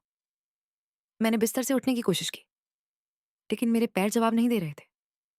हवा मेरे फेफड़ों में नहीं जा रही थी। कमरा घूमने लगा। मदद, मैंने फुसफुसाया, लेकिन मेरी आवाज मुश्किल से निकली। मैंने दीवार पर दस्तक देने की कोशिश की ताकि कोई मुझे सुन सके। एक बार, 2 बार, तीसरी बार मेरा हाथ बिना ताकत के गिर गया। सब कुछ काला हो गया। मैं एक अस्पताल के बिस्तर पर जागी। फ्लोरोसेंट लाइट्स मेरी आंखों में चुभ रही थीं। मेरे बगल में एक मशीन की लगातार बीप सुनाई दे रही थी। मुझे एक सुई लगाई गई थी जो एक ड्रिप बैग से जुड़ी थी। वह जाग गई। मैंने एक महिला की आवाज सुनी। एक नर्स मेरे पास आई और मेरी नब्ज और रक्तचाप की जांच करने लगी। आप कैसी महसूस कर रही हैं श्रीमती कर्मा? क्या? क्या हुआ? मैंने खुरदुरी आवाज में कहा। आपका प्री इन्फार्क्ट हुआ है। आपके पड़ोसी ने आपको बेहोश पाया और एम्बुलेंस को बुलाया। आप जिंदा रहने के लिए बहुत भाग्यशाली हैं। दादी लूसिया, मेरी रक्षक। मैं यहाँ कितनी देर से हूँ? 8 घंटे। हमने पहले ही सूचित कर दिया है। अपनी परिवार के बारे में। उसके 2 बेटे बाहर हैं। वे 1 घंटे पहले ही उदयपुर और मुंबई से आए हैं। 2 बेटे। रोहित? मैंने पूछा। नर्स ने एक पल संकोच किया। तुम्हारा बेटा रोहित को 7 घंटे पहले सूचित किया गया था। वह नहीं आया। ये शब्द दिल पर ऐसे लगे जैसे कोई चोट लगी हो। मेरा बेटा, जो अस्पताल से सिर्फ 20 मिनट की दूरी पर रहता था, वह नहीं आया। लेकिन मेरे दूसरे बच्चे, दीप्ति और अर्जुन, जो सैकड़ों किलोमीटर दूर थे, सब कुछ छोड़कर आए। मैं उन्हें देखना चाहती हूँ, मैंने कहा। बिल्कुल, बस एक पल। हाँ, डॉक्टर कहते हैं कि उन्हें तीव्र भावनाओं से बचना चाहिए। नर्स बाहर गई और कुछ सेकंड बाद दीप्ति और अर्जुन जैसे तूफान की तरह भीतर आए। दीप्ति, मेरी मंझली बेटी, 38 साल की, वकील, हमेशा गंभीर और व्यवस्थित, लेकिन अब उसकी आंखें लाल और सूजी हुई थीं। अर्जुन, मेरा सबसे छोटा बेटा, 35 साल का, रोहित की तरह इंजीनियर, लेकिन दिल से पूरी तरह अलग। उसके बाल बिखरे हुए थे और शर्ट बेतरतीब ढंग से बंधी हुई थी, जैसे वह जल्दी में था। माँ, दीप्ति मुझसे दौड़कर आई और उसने मुझे ऐसे गले लगाया जैसे मैं कांच की बनी हुई थी। भगवान का शुक्र है। हमें लगा कि हम तुम्हें खो देंगे। अर्जुन ने मेरी एक खाली हाथ को पकड़कर कसकर दबाया। क्या हुआ माँ? दीदी लूसिया ने हमें रोते हुए बुलाया। कह रही थी कि उसने तुम्हें फर्श पर बेहोश पाया। तुमने हमें क्यों नहीं बताया कि तुम ठीक नहीं थी? मैं तुम्हें चिंतित नहीं करना चाहती थी, मैंने फुसफुसाते हुए कहा। चिंतित करना? दीप्ति ने गुस्से में अपनी आंसुओं को साफ किया। तुम लगभग मर गई माँ। डॉक्टर कहते हैं कि यह एक चमत्कार था कि दीदी लूसिया ने तुम्हें जब पाया। 10 मिनट और होते तो। उसने वाक्य पूरा नहीं किया। जरूरत नहीं थी, लेकिन हम नहीं समझते, अर्जुन ने बिस्तर के किनारे बैठते हुए कहा। डॉक्टर कहते हैं कि यह अत्यधिक तनाव के कारण हुआ। क्या हो रहा है? क्यों इतना तनाव? मैंने दोनों को देखा। मेरे बेटे, जो रोहित से कई तरीकों में अलग थे, और मैंने उन्हें सब कुछ बताया। मैंने उन्हें अपने अंतिम संस्कार से लौटने, अपने सामान के बगीचे में बिखरे होने, दीप्ति के काम के कमरे, गायब पैसे, बेचे गए फर्नीचर, सब कुछ सुनाया। जैसे जैसे मैं बोलती गई, मैंने देखा कि मेरे बच्चों के चेहरे के भाव बदल रहे हैं। चिंता से अविश्वास, अविश्वास से आतंक, आतंक से पूरी तरह से क्रोध। क्या? दीप्ति ने अचानक खड़ी होकर चिल्लाई। रोहित ने क्या किया? मैं उसे मार डालूंगी। अर्जुन भी खड़ा हो गया। मैं अभी जाऊंगा और मैंने उसे रोकने के लिए अपनी थोड़ी सी ताकत लगाई। सब कुछ संभाल लिया गया है। हमने वकील महेश के साथ एक अनुबंध पर हस्ताक्षर कर दिए हैं। वकील महेश को इस बारे में पता है? दीप्ति ने पूछा। हाँ, वह मेरी मदद कर रहा है। दीप्ति ने तुरंत अपना मोबाइल निकाला। मैं अभी रोहित को कॉल करने वाली हूँ। रुको। मैंने उसे रोकने की कोशिश की, लेकिन वह पहले ही डायल कर रही थी। हम प्रतीक्षा करें। 1 2 3 रिंग, वॉइस मेल। दीप्ति ने फिर से कॉल किया। फिर से वॉइस मेल। वह मेरा कॉल रिसीव नहीं कर रहा है। उसने खतरनाक आवाज में कहा। वह नीच कावड़ मेरा कॉल रिसीव नहीं कर रहा है। अर्जुन ने भी कोशिश की। वही परिणाम। माँ, दीप्ति ने मोबाइल को तेजी से रखते हुए कहा। जब तुम यहां से बाहर निकलोगी तो तुम मेरे साथ मुंबई चलोगी। मैं नहीं जा सकती। तुम जा सकती हो और तुम जाओगी। मैं नहीं चाहूंगी कि तुम ऐसे हालात में जीते रहो। मैं अब काम के कमरे में नहीं रहती। मैंने मजदूर कॉलोनी के भवन से किराए के पैसे से एक छोटा अपार्टमेंट किराए पर लिया है। कौन सा भवन? अर्जुन ने उलझन में पूछा।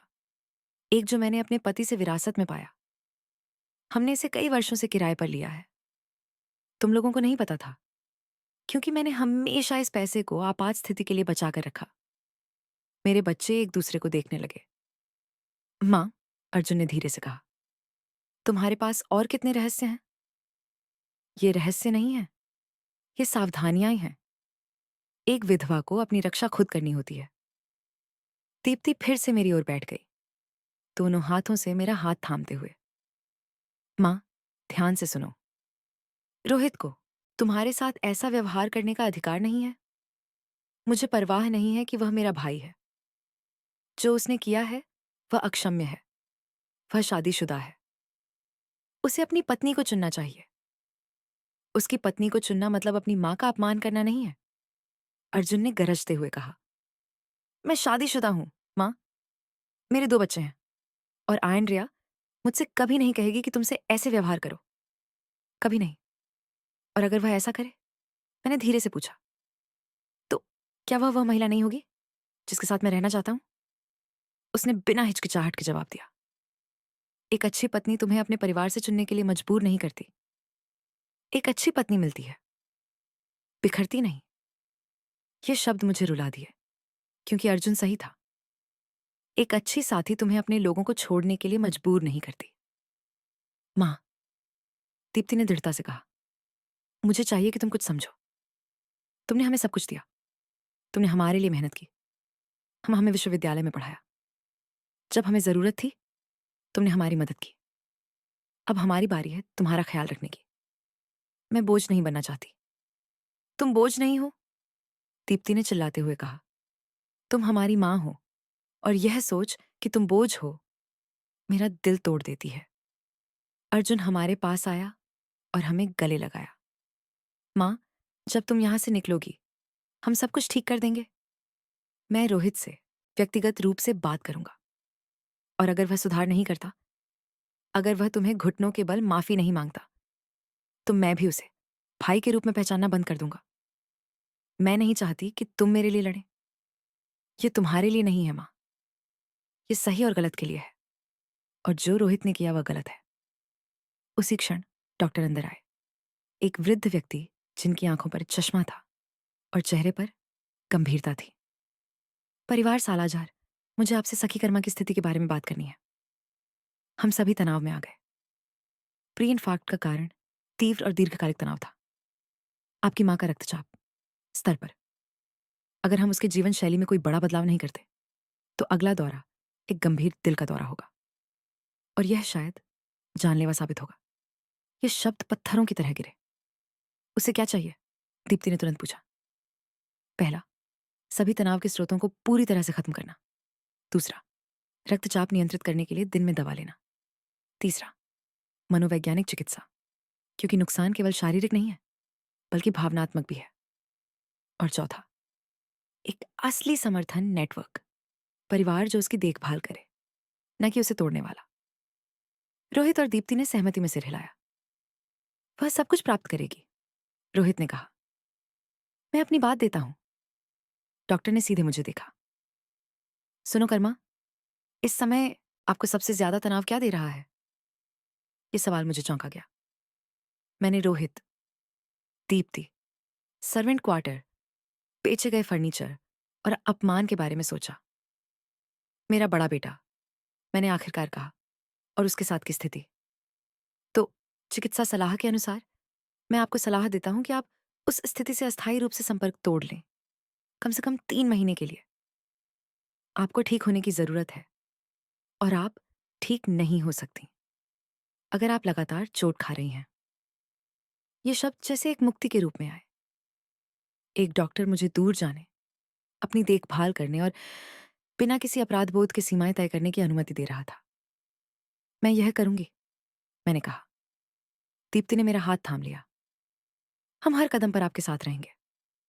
2 दिन बाद मैं अस्पताल से बाहर आई। दीप्ति मेरे साथ एक नजदीकी होटल में ठहरी। रोहित को काम के लिए ग्वादलाजारा लौटना पड़ा, लेकिन वह दिन में 3 बार फोन करता रहा। रोहित कभी नहीं आया, न कोई कॉल, न कोई संदेश, कुछ नहीं। लेकिन मैंने उससे अब कुछ भी उम्मीद करना छोड़ दिया था, क्योंकि मैंने अस्पताल के बिस्तर पर एक महत्वपूर्ण बात खोजी थी। मैंने प्यार को गलत जगह पर खोजा था। रोहित ने दिखाया कि वह कौन था, और मुझे इसे स्वीकार करना था।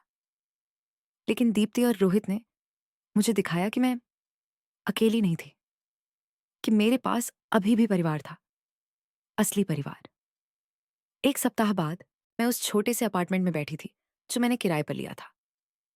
यह एक साधारण जगह थी, एक कमरा, छोटी रसोई, पूरा बाथरूम, लेकिन यह मेरा था, साफ सुथरा, व्यवस्थित, शांतिमय। दीप्ति ने इसे सजाने में मेरी मदद की। हमने पौधे, नई पर्दे, एक आरामदायक झूला खरीदा, और महीनों में पहली बार मुझे घर जैसा महसूस हुआ। मैं खिड़की के पास की मेज पर चाय पी रही थी जब मेरा मोबाइल बजा। एक अनजान नंबर। मैंने उत्तर देने में थोड़ी हिचकिचाहट की। नमस्ते, सुनिए कर्मा, मैं वकील महेश बोल रहा हूँ। वकील जी, शुभ प्रभात। मेरे पास कुछ खबरें हैं। रोहित ने अभी पहला भुगतान किया है, 22,000 रुपये, 12,000 किराए के और 10,000 कर्ज के। मैं चुप हो गई, यह सोचते हुए। सच में? हाँ, और एक और बात, आपकी बहू दीप्ति ने एक डिपार्टमेंटल स्टोर में परफ्यूम बेचने का काम पाया है। मैं एक छोटी सी मुस्कान रोक नहीं सकी। दीप्ति, जिसने कभी एक दिन भी नहीं काम किया, अब परफ्यूम बेच रही थी। जीवन के पास सिखाने के अजीब तरीके होते हैं। धन्यवाद वकील जी। क्या और कुछ है? रोहित ने कार्यालय में फोन किया। उसने आपसे बात करने के लिए कहा। मैं इसके लिए तैयार नहीं हूं, मैंने तुरंत कहा। मैं समझता हूं, बस आपको यह बताना चाहता था। मैंने फोन रखा और खिड़की से बाहर देखने लगी। बाहर जीवन चलता रहा, लोग चलते हुए, बच्चे खेलते हुए, ठेला वाले अपने सामान का प्रचार करते हुए, और मैं वहां जीवित, सांस लेते हुए, ठीक होते हुए थी। मैंने बहुत कुछ खो दिया था, लेकिन मैंने कुछ अमूल्य भी पाया था। मैंने अपनी गरिमा वापस पा ली थी, और कोई भी इसे मुझसे नहीं छीन सकता था। लेकिन रोहित इतनी आसानी से हार मानने वाला नहीं था, और उसने जो किया, उसने मुझे अपने जीवन का सबसे कठिन निर्णय लेने के लिए मजबूर किया। अस्पताल से बाहर आने के 2 हफ्ते बाद मैं अपने छोटे से बालकनी में पौधों को पानी दे रही थी, जब मैंने दरवाजे पर जोरदार डिसेस्पेराडोस इंसिस्टेंटेस खटखटाहट सुनी। माँ, माँ, कृपया, मुझे पता है कि तुम वहां हो। यह रोहित था। मैं अभी भी पानी देने वाली कैन हाथ में लिए ठिठकी रह गई। माँ, हमें बात करनी है, कृपया, यह महत्वपूर्ण है। मैं दरवाजा खोलना नहीं चाहती थी। डॉक्टर ने मुझे तनाव से बचने के लिए कहा था। दीप्ति ने मुझसे वादा लिया था कि मैं रोहित से नहीं मिलूंगी जब तक मैं मजबूत नहीं हो जाती। लेकिन वह मेरा बेटा था, और जितना भी उसने मुझे चोट पहुंचाया था, वह अभी भी मेरा बेटा था। मैंने दरवाजा थोड़ी सी खोल दी। रोहित बुरी तरह से टूटा हुआ था। उसने कम से कम 10 किलो वजन घटाया था। उसकी आंखों के नीचे गहरे काले घेरे थे। उसके कपड़े उसके शरीर पर ऐसे लटक रहे थे जैसे वह 2 आकार बड़े हों। वह अपने ही स्वरूप का एक भूत लग रहा था। तुम्हें क्या चाहिए रोहित? मैंने तटस्थ स्वर में पूछा। मुझे तुमसे बात करनी है, कृपया 5 मिनट। डॉक्टर ने मुझे तनावपूर्ण स्थितियों से मना किया है। मुझे पता है, मुझे पता है। दिया लुचिया ने मुझे बताया। माँ, मुझे नहीं पता था कि तुम इतनी बुरी हालत में हो। अगर मुझे पता होता, तुमने अपने भाइयों को 7 घंटे पहले सूचित किया था और तुम नहीं आए। ये शब्द उसे ताने की तरह लगे। मैंने देखा कि उसकी आंखों में आंसू आ गए। दीप्ति ने मुझे जाना नहीं दिया। उसने कहा कि यह तुम्हारा एक चाल है, ताकि मुझे नियंत्रित कर सको, कि तुम खुद को पीड़ित बनाना चाहते हो। मैं उसे विश्वास कर गई। और जब मुझे अपनी गलती का एहसास हुआ, मैं अस्पताल से बाहर आ चुकी थी और मुझे नहीं पता था कि तुम कहाँ थे। दीप्ति और रोहित ने मुझे बिना किसी समस्या के खोज लिया, क्योंकि वे मुझसे बेहतर बेटे हैं। उसने टूटे हुए स्वर में कहा। माँ, कृपया मुझे बस 5 मिनट अंदर आने दो। मुझे तुम्हें कुछ महत्वपूर्ण बताना है। अपने सर्वोत्तम निर्णय के खिलाफ मैंने दरवाजा खोला। रोहित अंदर आया और छोटे से अपार्टमेंट के चारों ओर देखा। मैंने उसके चेहरे पर शर्म, दर्द, पछतावे को देखा। ये सुंदर है, उसने धीमी आवाज में कहा। छोटा लेकिन आरामदायक। ये वही है जो मैं अपने पिता के भवन के किराए से चुका सकती हूँ। वह सोफे पर सावधानी से बैठा, जैसे उसे कुछ तोड़ने का डर था।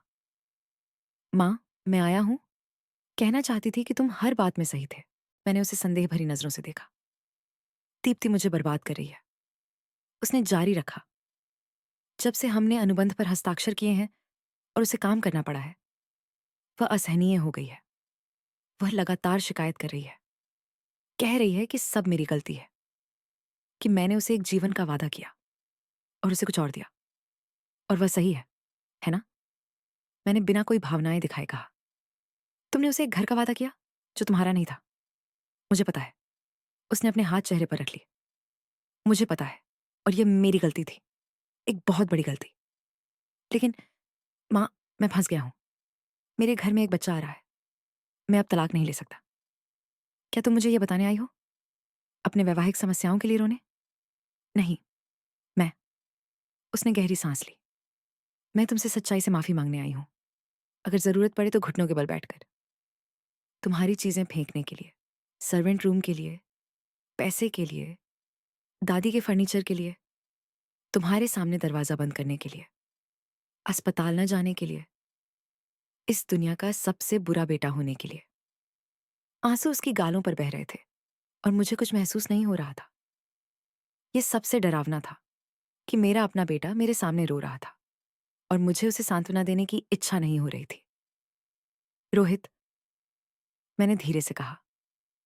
दीप्ति जानती है कि तुम यहां हो। उसने सिर हिलाया। मैं तब भागा जब वह काम कर रही थी। अगर उसे पता चला तो वह पागल हो जाएगी। क्यों? क्यों? क्योंकि वह तुमसे अभी भी नाराज है। कहती है कि तुमने हमारी जिंदगी बर्बाद कर दी, सब कुछ हमारे हाथ से छीन लिया। मैंने एक कड़वी हंसी छोड़ी। मैंने उनसे कुछ नहीं छीना। मैंने सीमाएं तय की। इसमें फर्क है। मुझे पता है। मुझे पता है माँ। लेकिन वह इसे इस तरह नहीं देखती। और तुम इसे कैसे देखते हो? रोहित ने मेरी ओर देखा। मैं देखता हूं कि मैंने अपनी माँ को एक ऐसी औरत के लिए खो दिया है जो मुझे सम्मान नहीं देती, जो मुझ पर चिल्लाती है, जो मुझे सब कुछ के लिए दोष देती है, जो मुझे धमकी देती है कि अगर मैंने उसके कहने पर नहीं किया तो वह मेरे बच्चे को मुझसे ले लेगी। तो तलाक ले लो। मैंने साधारणता से कहा। मैं नहीं कर सकता। हम एक बच्चे का इंतजार कर रहे हैं। रोहित, मैं जॉर्गे के साथ 7 महीने की गर्भवती थी जब तुम्हारे पिता की मृत्यु हुई। मुझे अकेले आगे बढ़ना पड़ा। अगर तुम काम कर सकते हो तो तुम अपने बच्चे का पालन कर सकते हो, दीप्ति के साथ या बिना। लेकिन लेकिन कोई लेकिन नहीं। या तो तुम उसके साथ रहो और परिणाम स्वीकार करो, या तुम अलग हो जाओ और एक नई जिंदगी बनाओ। लेकिन तुम इस तरह नहीं रह सकते। खुद को बर्बाद करते रह सकते हो और यहाँ आकर यह उम्मीद नहीं कर सकते कि मैं तुम्हारी जिंदगी सुलझा दूंगी। रोहित कुछ देर के लिए चुप रहा। क्या तुम मुझे अब नहीं चाहती माँ? उसने छोटे बच्चे की आवाज में पूछा। यह सवाल मेरे दिल को तोड़ गया। मैं हमेशा तुम्हें चाहूंगी रोहित। तुम मेरे बेटे हो। मैंने तुम्हें अपने गर्भ में रखा। मैंने तुम्हें पाला। मैंने तुम्हें चलना बोलना पढ़ना सिखाया। लेकिन अब मैं तुम पर विश्वास नहीं करती और मुझे नहीं पता कि क्या मैं कभी फिर से कर पाऊंगी। मुझे क्या करना है? उसने विनती की। मुझे बताओ कि तुम्हारा विश्वास वापस पाने के लिए मुझे क्या करना है। बड़े हो जाओ, मैंने साधारणता से कहा। एक बच्चे की तरह मत रहो जो अपनी माँ से सब कुछ सुलझाने की उम्मीद करता है। वयस्क की तरह फैसले लो। जो सही है उसे बचाने के लिए खड़े हो जाओ, भले ही वह कठिन हो। और अगर मैं ऐसा करूं, अगर मैं बदलूं, तो क्या तुम मुझे माफ करोगी? मुझे नहीं पता रोहित। ईमानदारी से मुझे नहीं पता। वह धीरे धीरे सोफे से उठा। वह अपने उम्र से ज्यादा बूढ़ा, थका हुआ, हार गया सा लग रहा था। तो मुझे बस इसे अपने कार्यों से साबित करना है, उसने कहा। अब शब्दों से नहीं। वह दरवाजे की ओर बढ़ा। बाहर निकलने से पहले उसने एक आखिरी बार मुड़कर देखा। जब बच्चा पैदा होगा, क्या तुम उसे देखने आओगी? सवाल ने मुझे चौंका दिया। अगर तुम सच में मुझे बुलाती हो, अगर तुम मुझे सम्मान से ट्रीट करते हो, अगर दीप्ति बिना ड्रामा के मेरी उपस्थिति को स्वीकार करती है, तो हाँ, मैं आऊंगी। धन्यवाद माँ। और वह चला गया। मैं अपार्टमेंट के बीच में खड़ी थी, कांपती हुई। मारियाना सही थी। उसे देखना तनावपूर्ण था, लेकिन आवश्यक भी था, क्योंकि रोहित को सच सुनने की जरूरत थी और मुझे उसे बताने की। उस रात मैं सो नहीं पाई। मैं बातचीत, रोहित के शब्दों, उसके नष्ट चेहरे के बारे में सोचती रही। क्या मैं बहुत कठोर थी, बहुत ठंडी, या मैं बस अपने दिल को और नुकसान से बचा रही थी? सुबह 2 बजे मेरा मोबाइल बजा। ये मारियाना थी। माँ, क्या तुम जाग रही हो? हाँ बेटी। क्या हुआ? मुझे एक अजीब कॉल मिली है। एक महिला ने कहा कि वह दीप्ति की माँ है। मेरा खून ठंडा हो गया। दादी बीट्रीज। वह क्या चाहती थी? वह तुमसे मिलना चाहती है। कहती है कि यह जरूरी है कि उसके पास दीप्ति और रोहित के बारे में जानकारी है जो तुम्हें जाननी चाहिए। जानकारी? किस प्रकार की जानकारी? उसने फोन पर बताने से मना कर दिया। बस इतना कहा कि यह गंभीर है और सब कुछ बदल सकता है। मेरा दिमाग घूमने लगा। दीप्ति की माँ मुझसे क्यों बात करना चाहती थी, जब उसने मुझे उस भयानक दृश्य में कैसे ट्रीट किया? तुम्हें क्या लगता है? मैंने मारियाना से पूछा।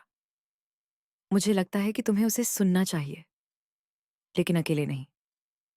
मैं तुम्हारे साथ जाऊंगी। क्या तुम मोंटेरे से आ सकती हो? मैं पहले से ही रास्ते में हूं। मैं 2 घंटे पहले निकली। मैं कल शाम तक पहुंचूंगी। मेरी बेटी हमेशा मेरी रक्षा कर रही है। धन्यवाद मारियाना। हम इसीलिए हैं माँ। कोई तुम्हें फिर से चोट नहीं पहुंचाएगा। नहीं, जब तक मैं जिंदा हूं। अगले दिन मारियाना और मैं दादी बीट्रीट से एक कैफे में मिले। वह समय पर आई, लेकिन वह उस घमंडी और खूबसूरत महिला से अलग दिख रही थी जिसे मैंने जाना था। उसके बाल बेतरतीब थे, गहरे काले घेरे थे। उसके हाथ थरथरा रहे थे जब उसने अपनी बैग को पकड़ा। आने के लिए धन्यवाद, उसने टूटी हुई आवाज में कहा। आप क्या चाहती हैं दादी बीट्रीज? मारियाना ने पेशेवर और ठंडे स्वर में पूछा। दादी बीट्रीज ने अपनी बैग से एक लिफाफा निकाला और उसे मेज पर रख दिया। मुझे चाहिए कि आप मेरी बेटी के बारे में सच जानें, उस बारे में जो।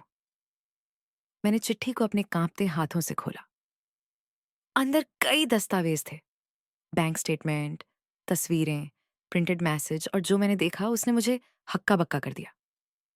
क्योंकि दीप्ति सिर्फ एक चालाक और जिद्दी औरत नहीं थी, वह कुछ बहुत ही बुरा थी। और जो मैं जानने वाला था, वह सब कुछ बदलने वाला था। उस दिन गीता ने मुझे जो बताया, वह इतना चौंकाने वाला था कि मैं विश्वास नहीं कर सका। और जब रोहित को पता चलेगा, तो उसकी दुनिया पूरी तरह से बिखर जाएगी। मेरे हाथ दस्तावेजों को छूते हुए कांप रहे थे। क्रेडिट कार्ड के स्टेटमेंट, जिनके बारे में मुझे कोई जानकारी नहीं थी। सभी दीप्ति के नाम पर, सभी पर भारी कर्ज था। 2,000 रुपए। मैंने जोर से पढ़ा। मेरे मुंह में सूखने का एहसास हो रहा था। क्रेडिट कार्ड पर। यह कैसे संभव है? गीता की आंखें लाल थीं। वह पिछली बार से ज्यादा बूढ़ी लग रही थी। मेरी बेटी खरीदारी की आदी है, एक खरीदारी की लती। वह 20 साल की उम्र से ऐसी है। उसके पिता और मैंने उसके कर्ज 5 बार चुकाए हैं। 5। और वह हर बार वापस गिर जाती है। मारियाना ने दस्तावेज लिए और उन्हें वकील की नजर से देखा। ये कार्ड 3 साल पहले ले गए थे, जब वो रोहित से शादी करने से पहले की बात है। सही कहा। गीता ने सिर हिलाया। दीप्ति ने रोहित को एक डेटिंग ऐप पर देखा। जब उसे पता चला कि उसके पास एक घर है, तो उसने सही मौका देखा। रुको, मैंने कहा। मुझे मतली महसूस हो रही थी। आप ये कह रही हैं कि मेरी बहू ने मेरे बेटे से स्वार्थ के लिए शादी की? केवल यही नहीं, मेरी बेटी ने रोहित को गर्भावस्था के बारे में झूठ बताया। दुनिया जैसे थम गई। क्या? मैंने फुसफुसाया। गीता ने चिट्ठियों का और ढेर निकाला। मेडिकल रिपोर्ट, पर्चे, प्रिंटेड टेक्स्ट मैसेज। दीप्ति के बच्चे नहीं हो सकते। उसे 18 साल की उम्र से गर्भाशय में समस्या है। हम तब से जानते हैं। डॉक्टरों ने साफ कहा था, प्राकृतिक गर्भावस्था असंभव है। मारियाना और मैंने डर के साथ एक दूसरे की ओर देखा। लेकिन वह गर्भवती है। हमने उसे रात के खाने में देखा, मैंने कहा। डॉक्टर ने कहा कि उसे तनाव नहीं लेना चाहिए। वह झूठ बोल रही है, गीता ने टूटे सुर में कहा। कोई गर्भावस्था नहीं है, कभी नहीं थी। इन मैसेजों को देखें। उसने अपना फोन मुझे दिया। यह व्हाट्सएप बातचीत थी दीप्ति और गीता के बीच। दीप्ति, मैंने रोहित को बता दिया कि मैं गर्भवती हूं। वह खुश हो गया। गीता, आप ऐसा नहीं कर सकती। जब उसे पता चलेगा कि आपने झूठ बोला, वह क्या करेगा? दीप्ति, वह नहीं जाने वाला। मैं कहूंगी कि मैंने कुछ महीने बाद इसे खो दिया, लेकिन तब तक मैं घर में अच्छी तरह बस चुकी होंगी। गीता, यह गलत है, बहुत गलत है। दीप्ति, तुम कभी मेरा साथ नहीं देती, हमेशा आलोचना करती हो। यही कारण है कि मैं इस स्थिति में हूं। मुझे इस घर की जरूरत है, मम्मी। मुझे कर्ज से बाहर निकलना है, या मुझे मुकदमा होगा। मुझे लगा जैसे मेरी सांस रुक गई। रोहित को इस बारे में कुछ नहीं पता। कुछ नहीं। दीप्ति बहुत अच्छी झूठ बोलने में है। वह हमेशा से रही है। उसने मातृत्व का कपड़ा खरीदा, गर्भावस्था के लक्षण इंटरनेट पर खोजती है, ताकि उल्टी का नाटक कर सके। उसने गर्भावस्था की पॉजिटिव टेस्ट की खोज की, तस्वीरें दिखाने के लिए। आप मुझे यह क्यों बता रही हैं? मैंने पूछा। आप उसकी मां हैं। अपनी खुद की बेटी के साथ विश्वासघात क्यों? गीता ने अपने चेहरे पर हाथ रख लिए और रोने लगी। क्योंकि मैं और नहीं सह सकती। मैं और नहीं देख सकती कि वह जिंदगियां बर्बाद कर रही है। उसने रोहित से पहले 3 पुरुषों को ठगा है। हमेशा वही कहानी। वे प्यार में पड़ जाते हैं। वह गर्भावस्था का बहाना बनाकर पैसे निकालती है, और जब झूठ बनाए रखना मुश्किल हो जाता है, तो गायब हो जाती है। हे भगवान, मैंने फुसफुसाया। लेकिन इस बार यह अलग था। इस बार उसने किसी को पाया जो उसके पास एक घर था, और उसने रहने का फैसला किया। और जब आप बाधा बनी, तो मैंने उसे भयानक चीजें करते हुए देखा। उसकी चीजें फेंकते हुए, उसके फर्नीचर बेचते हुए, उसे अपमानित करते हुए। और आप कुछ नहीं बोली? मारियाना ने खड़ी आवाज में पूछा। मैं डर गई, गीता चिल्लाई। मेरी बेटी खतरनाक हो सकती है। वो मैनिपुलेट्स, झूठ बोलती है, धमकी देती है। उसने मुझसे कहा कि अगर मैंने रोहित को कुछ बताया, तो वह मुझे अपनी जिंदगी से हमेशा के लिए काट देगी। और वह मेरी इकलौती बेटी है, मेरा इकलौता बच्चा। लेकिन अब वह बच्चा नहीं है, मैंने दृढ़ता से कहा। यह एक वयस्क महिला है, जो धोखाधड़ी कर रही है, और आप चुप रहकर सहायक हैं। गीता ने आंसुओं में सिर हिलाया। मुझे पता है, इसलिए मैं यहां हूं। क्योंकि कल दीप्ति मुझसे और पैसे मांगने आई, 50,000 रुपए। वह कहती है कि उसे झूठे गर्भावस्था के टेस्ट करने की जरूरत है, ताकि वह रोहित को और धोखा देती रहे। और मैं और यह नहीं सह सकती। मारियाना ने सभी दस्तावेजों को उठाया और उन्हें सावधानी से रखा। मुझे इन सभी की प्रमाणित प्रतियों की जरूरत है और मुझे चाहिए कि आप गवाही देने के लिए तैयार रहें यदि आवश्यक हो। जो भी हो, गीता ने कहा। मैं सिर्फ चाहती हूं कि यह सब खत्म हो जाए, इससे पहले कि मेरी बेटी और जिंदगियां बर्बाद कर दे। इस सब में आपके पति का क्या? मैंने पूछा। आर्मन को कुछ नहीं पता। उसे लगता है कि दीप्ति अंततः समझदार हो गई है। अगर उसे इसके बारे में पता चला तो मैं नहीं जानती कि वह क्या करेगा। वह उस पर इतना गर्व करता है। तो उसे पता चलना होगा, मारियाना ने कहा, क्योंकि यह गंभीर है, बहुत गंभीर। मैंने मेज पर दस्तावेजों को देखते हुए सोचा, मेरे बेटे, मेरे गरीब रोहित धोखा खा गया।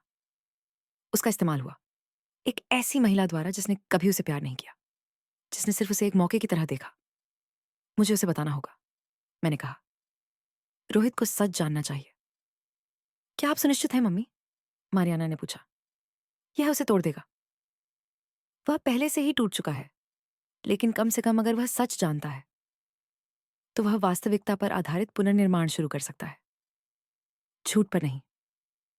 गीता ने मेरे हाथों को पकड़ लिया। धन्यवाद। धन्यवाद कि आपने मां से ज्यादा मां होने की कोशिश कर रही थी, अपने बेटे की रक्षा के लिए, भले ही उसने आपकी रक्षा नहीं की। उसके शब्द मेरे दिल में चोट कर गए, क्योंकि वे सच थे। मैं हर हाल में मां बनी रही। उसी शाम मैंने रोहित का नंबर डायल किया। उसने दूसरी बार की घंटी पर उठाया। मां, रोहित, मुझे अब भी तुम्हारे घर आना है। यह बहुत जरूरी है। क्या तुम ठीक हो? क्या तुम्हारे साथ कुछ हुआ? मैं ठीक हूं, लेकिन हमें बात करनी है। दीप्ति को भी साथ लाना। दीप्ति? लेकिन मां। रोहित, मैंने दृढ़ आवाज में कहा, या तो तुम दोनों 1 घंटे में आओ या मैं वहां आऊंगी। और विश्वास करो, तुम्हें यह बातचीत अपने घर पर नहीं करनी चाहिए। ठीक है, हम आ रहे हैं। मैंने फोन काटा और मारियाना की ओर देखा। क्या तुम तैयार हो? उसने पूछा। नहीं, लेकिन यह करना पड़ेगा। 40 मिनट बाद दरवाजे पर दस्तक हुई। मैंने खोला। रोहित वहां था, नर्वस, अपनी शर्ट के कॉलर को खींचते हुए। उसके साथ दीप्ति थी, जिसके चेहरे पर चिड़चिड़ापन था और वह मातृत्व के कपड़ों में बंधी हुई थी। मुझे उम्मीद है कि यह महत्वपूर्ण है, सासू मां, दीप्ति ने नीरस स्वर में कहा। मुझे काम से परमिशन लेना पड़ा। आओ, मैंने बस इतना कहा। वे अंदर आए, सोफे पर बैठे। मारियाना मेरे पास खड़ी थी, हाथ में एक फोल्डर लिए। क्या हो रहा है? रोहित ने पूछा। मारियाना यहाँ क्यों है? क्योंकि जो मैं तुम्हें बताने जा रही हूं वह बहुत गंभीर है और तुम्हें पारिवारिक समर्थन की जरूरत है। मैंने देखा कि दीप्ति का चेहरा चिड़चिड़ेपन से सतर्कता में बदल गया। गंभीर? उसने तेज आवाज में पूछा। तुम किस बारे में बात कर रही हो? मैं झूठों की बात कर रही हूं, मैंने उसे सीधे देखते हुए कहा। धोखे और मैनिपुलेशन की। मुझे नहीं पता, तब तुम्हारी मां मेरे पास आई थी। मैंने उसे रोकते हुए कहा और सब कुछ बता दिया। मैंने देखा कि दीप्ति का चेहरा पीला पड़ गया। मेरी मां? उसने क्या कहा? मारियाना ने फोल्डर खोला और दस्तावेज निकालने लगी। उसने कहा कि तुम गर्भवती नहीं हो, कि तुम कभी गर्भवती नहीं थी और तुमने रोहित से झूठ बोला ताकि तुम घर पर रह सको। सन्नाटा चौंकाने वाला था। रोहित धीरे धीरे सोफे से उठ गया। क्या? उसकी आवाज जैसे फुसफुसाहट थी। तुमने क्या कहा? वह झूठ बोल रही है, दीप्ति चिल्लाई। मेरी मां पागल है। वह यह सब इसलिए कह रही है क्योंकि वह चाहती है कि मैं खुश ना रहूं। यहां है मेडिकल दस्तावेज, मारियाना ने उन्हें दिखाते हुए कहा। तुम्हारे पूरे नाम के साथ प्रमाण पत्र, निदान, बायकोन, यूट्रस के साथ गंभीर चिपकाव, प्राकृतिक गर्भधारण की असंभवता। ये तो वर्षों पुराने हैं। अब मैं बेहतर हूं। तारीख 6 महीने पुरानी है, मारियाना ने ठंडे स्वर में कहा। जब तुम रोहित से शादी कर चुकी थी और यहां तुम्हारी मां के साथ बातचीत है जहां तुम स्वीकार करती हो कि तुम गर्भावस्था के बारे में झूठ बोल रही हो। उसने मोबाइल में संदेश दिखाया। रोहित ने इसे कांपते हाथों से लिया। उसने 1 बार पढ़ा, 2 बार, 3 बार और फिर वह सोफे पर गिर गया, सिर हाथों में। नहीं, ये नहीं हो सकता, उसने फुसफुसाया। मेरे प्यार, सुनो मुझे। दीप्ति उसके सामने घुटने टेक कर बोली। हाँ, मैं गर्भवती हूँ। मैं कसम खाती हूँ। ये दस्तावेज झूठे हैं। तुम्हारी अपनी माँ मुझे यह जानकारी क्यों देगी? मैंने पूछा। क्योंकि वह मुझसे नफरत करती है। क्योंकि उसने हमेशा मुझसे नफरत की। दीप्ति, रोहित ने मृत स्वर में कहा, नजर उठाते हुए। मुझे हाल के डॉक्टर की रिपोर्ट दिखाओ, जिसमें तुम्हारा नाम हो। दीप्ति ने मुंह खोला, फिर बंद किया, फिर से खोला। मेरे पास घर पर है। झूठ, मारियाना ने कहा। तुम्हारी माँ ने हमें बताया कि तुमने इंटरनेट से सकारात्मक गर्भावस्था परीक्षण खरीदे, कि यह सब शुरुआत से ही एक नाटक था। नहीं, मैं गर्भवती हूं। मैं हूं। तो चलो, अभी अस्पताल चलते हैं। रोहित ने अब उठते हुए कहा। और तुम मेरे सामने अल्ट्रासाउंड करवाओगी? दीप्ति जमी हुई रह गई। ये देर हो चुकी है। आपातकालीन अस्पताल 24 घंटे खुलते हैं, मारियाना ने कहा। चलो, अभी नहीं। मैं नहीं जाऊंगी। मुझे तुम्हें कुछ साबित करने की जरूरत नहीं है। और वहां बिना शब्दों का एक स्वीकार था। रोहित ने उसे आंसुओं से भरी आंखों से देखा। सच मुझे बताओ, उसने टूटी आवाज में कहा। कृपया, बस सच मुझे बताओ। दीप्ति ने एक लंबे समय तक चुप्पी साधी रखी और फिर धीरे धीरे रोने लगी। मैं गर्भवती नहीं हूं, उसने फुसफुसाया। मैं कभी गर्भवती नहीं थी। रोहित का दर्द भरा चित्कार मेरे दिल को चीर गया। उसने अपने हाथों को सिर पर रखा, बालों को खींचते हुए, जैसे पिंजरे में कैद जानवर की तरह चक्कर लगा रहा था। क्यों? उसने चिल्लाया। क्यों तुमने यह किया? क्योंकि मुझे घर की जरूरत थी। क्योंकि मेरे ऊपर कर्ज था। क्योंकि मैं डिसेस्पेरादा थी। और मैं क्या? मेरी भावनाएं, मेरी जिंदगी काम नहीं करेगी। मैं तुमसे कहने वाली थी कि मैंने कुछ महीनों में इसे खो दिया है। किसी को चोट नहीं पहुंचानी थी। तुमने मुझे नष्ट कर दिया। रोहित आंसुओं में डूबा हुआ था। मैंने अपनी मां को छोड़ दिया। मैंने तुम्हें अपमानित होने दिया। मैंने अपना सारा पैसा खर्च किया।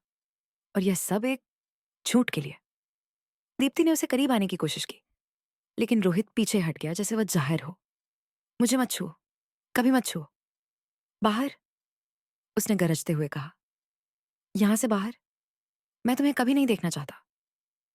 दीप्ति ने मुझे शत्रुतापूर्ण नजर से देखा। यह तुम्हारी गलती है, उसने फुसफुसाया। तुमने सब कुछ बर्बाद कर दिया। झूठ पर आधारित खुशी खुशी नहीं ये होती, मैंने शांति से कहा। यह केवल एक भ्रांति है जो गिरने का इंतजार कर रही है। दीप्ति ने अपनी बैग उठाई और अपार्टमेंट से बाहर जाते हुए दरवाजा स्लैम्ड किया। रोहित जमीन पर गिर गया, बच्चे की तरह रोते हुए। मैं धीरे धीरे उसके पास गई, उसके पास जमीन पर बैठ गई और महीनों में पहली बार उसे गले लगाया। मेरे बेटे, मेरे गरीब टूटे हुए बेटे, मुझे माफ कर दो माँ। मैं उसाबा हूं। मुझे इतना खेद है। तुम सब कुछ सही कहती थी और मैं एक बेवकूफ था। एक बेवकूफ जो तूने किसी ऐसे व्यक्ति के लिए खुद को चोट पहुंचाई जो कुछ भी नहीं था। मैंने उसे धीरे से लिपटा लिया। सब ठीक हो जाएगा। क्या तुम कभी मुझे माफ कर सकोगी? मैंने तुम्हें पहले ही माफ कर दिया है बेटे, मैंने कहा, अपनी आंसुओं को गिरते हुए महसूस करते हुए। जब से तुमने सच्चाई की खोज करने का निर्णय लिया, हम मेरे छोटे से घर के फर्श पर एक साथ रोते रहे हैं। क्योंकि कभी कभी फिर से बनाने के लिए सबसे पहले पूरी तरह से गिरना पड़ता है। और मेरा बेटा अब सबसे नीचे था, लेकिन मैं वहां उसकी मदद के लिए थी। क्योंकि यही माएं करती हैं, माफ करती हैं, जो हील्स करती हैं, फिर से बनाती हैं, भले ही दर्द हो, खासकर जब दर्द हो। सच्चाई सामने आ चुकी थी, लेकिन अभी एक अंतिम निर्णय लेना बाकी था, जो हमारी जिंदगी को हमेशा के लिए बदल देगा। आगामी दिन एक उथल पुथल थे। रोहित ने तुरंत तलाक की प्रक्रिया शुरू कर दी। हमारे पास जो सबूत थे, झूठी गर्भावस्था, छिपे हुए कर्ज और झूठे संदेश। वकील ने कहा कि यह तेज और ठोस होगा।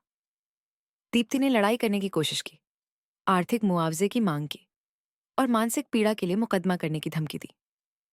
उसने यह भी झूठा आरोप लगाया कि रोहित ने उसे प्रताड़ित किया, लेकिन हर झूठ सबूतों के सामने ध्वस्त हो गया।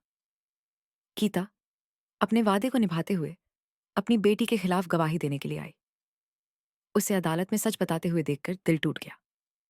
जब डॉन आर्मंडो को सब कुछ पता चला तो उसने एक मानसिक झटका झेला। वह 3 दिन अस्पताल में रहा। जब वह बाहर आया तो उसने दीप्ति को अपने घर वापस आने से मना कर दिया। दीप्ति अकेली रह गई, बिना घर, बिना पति और बिना परिवार के। और हालांकि मेरे दिल के एक हिस्से में दया थी, एक और हिस्सा जो अपमानित और नष्ट हुआ था, जानता था कि यह न्याय था, प्रतिशोध नहीं, न्याय, उसके कार्यों का स्वाभाविक परिणाम। तलाक के 2 महीने बाद रोहित और मैं मेरे घर पर चाय पी रहे थे। वह अपने काम के करीब एक छोटे से स्टूडियो में रहने लगा था। वह और भी पतला हो गया था, लेकिन उसकी आंखों में एक स्पष्टता थी जो मैंने वर्षों में नहीं देखी थी। माँ, उसने चाय में चीनी घोलते हुए कहा, मैंने इस बारे में बहुत सोचा है कि हम यहाँ कैसे पहुंचे। मैंने पूछा और मुझे एक बात का एहसास हुआ। मैंने दीप्ति से प्यार के लिए शादी नहीं की, मैंने डर के कारण शादी की। डर किससे? अकेले रहने का, पर्याप्त न होने का। जब पापा का निधन हुआ मैं केवल 15 साल का था और मैंने तुम्हें हमें आगे बढ़ाने के लिए काम करते हुए देखा। मैं हमेशा तुम्हें यह साबित करना चाहता था कि तुम्हारा बलिदान सार्थक था। उसकी आवाज टूट गई। इसलिए जब दीप्ति आई, सुंदर, आत्मविश्वासी, मुझ में रुचि रखती, तो मुझे लगा कि यह मेरे लिए परिवार बनाने का मौका है, तुम्हें दिखाने का कि मैंने इसे हासिल किया। रोहित, लेकिन मैंने सब कुछ गलत किया, उसने जारी रखा। तुम्हारी रक्षा करने के बजाय मैंने तुम्हें चोट पहुंचाई। तुम्हारे बलिदान का सम्मान करने के बजाय मैंने उसे कुचला। मैंने तुम्हें जो सिखाया था उसे धोखा दिया, किसी ऐसे व्यक्ति को प्रभावित करने के लिए जिसने मुझे कभी नहीं प्यार किया। उसकी आंखों से आंसू बहने लगे। तुम मुझे कैसे माफ करोगी? तुम मुझे कैसे देख सकती हो जब मैंने तुम्हारे साथ ऐसा किया? मैं अपनी कुर्सी से उठकर उसके पास बैठ गई। मैंने उसके चेहरे को अपने हाथों में लिया, जैसे जब वह बच्चा था और बुरे सपने देखता था। रोहित, ध्यान से सुनो। हम सभी गलतियां करते हैं, सभी। महत्वपूर्ण यह नहीं है कि गलती क्या है, बल्कि उसके बाद तुम क्या करते हो। तुमने अपनी गलती को स्वीकार किया, माफी मांगी, एक विषाक्त रिश्ते को समाप्त किया और तुम अपनी जिंदगी को फिर से बना रहे हो। यह कभी भी गलती करने से अधिक हिम्मत की बात है। क्या तुम सच में मुझे माफ करती हो? मैंने तुम्हें तब माफ कर दिया था जब तुमने सच की खोज करने का साहस दिखाया था। हम एक दूसरे को मजबूती से गले लगाते हैं और मुझे महसूस हुआ कि हमारे बीच जो कुछ टूटा था वह अब ठीक होने लगा है। मैं पूरी तरह से ठीक नहीं थी, अब भी घाव थे, अभी भी दर्द था, लेकिन मैं ठीक हो रही थी और यही इस समय के लिए काफी था। 3 महीने बाद मेरा फोन बजा। यही एक अनजान नंबर था। नमस्ते, श्रीमती कर्मा, वकील महेश बोल रहा हूँ। वकील, क्या हुआ? मेरे पास एक खबर है। दीप्ति को आज सुबह गिरफ्तार किया गया है। मेरे पेट में एक ठनक सी हुई। गिरफ्तार? क्यों? धोखाधड़ी। तलाक के बाद उसने एक और आदमी, एक व्यापारी से वहीं चाल चली। उसने उसे बताया कि वह गर्भवती है, उसके खाते से पैसे निकाले और कुछ सामान बेचा। भगवान, लेकिन वह आदमी ज्यादा चालाक था। उसने एक निजी जांचकर्ता को नियुक्त किया। उसने उसकी सभी धोखाधड़ी, झूठे गर्भधारण और सब कुछ का पता लगाया और उसने उसके खिलाफ आपराधिक मामला दर्ज कर दिया। अब वह गंभीर धोखाधड़ी के आरोपों का सामना कर रही है। उसे 8 साल तक की जेल हो सकती है। इसके अलावा पिछले शिकार भी सामूहिक मुकदमे में शामिल हो रहे हैं। उसकी मां भी गवाही दे रही है। मैं चुपचाप इस जानकारी को समझने लगी। रोहित का क्या? क्या उसे पता है? मैंने पूछा। मैंने उसे 1 घंटे पहले सूचित किया। उसने कहा कि वह उम्मीद करता है कि वह सीखे, मदद पाए, लेकिन अब यह उसकी समस्या नहीं है। अच्छा, मैंने कहा, यह उसकी तरफ से समझदारी है। एक और बात है, कर्मा, रोहित ने सभी 22,000 रुपए के भुगतान 4 महीने तक बिना किसी शिकायत के किए हैं। मुझे पता है, मैं खाते की निगरानी कर रही हूं।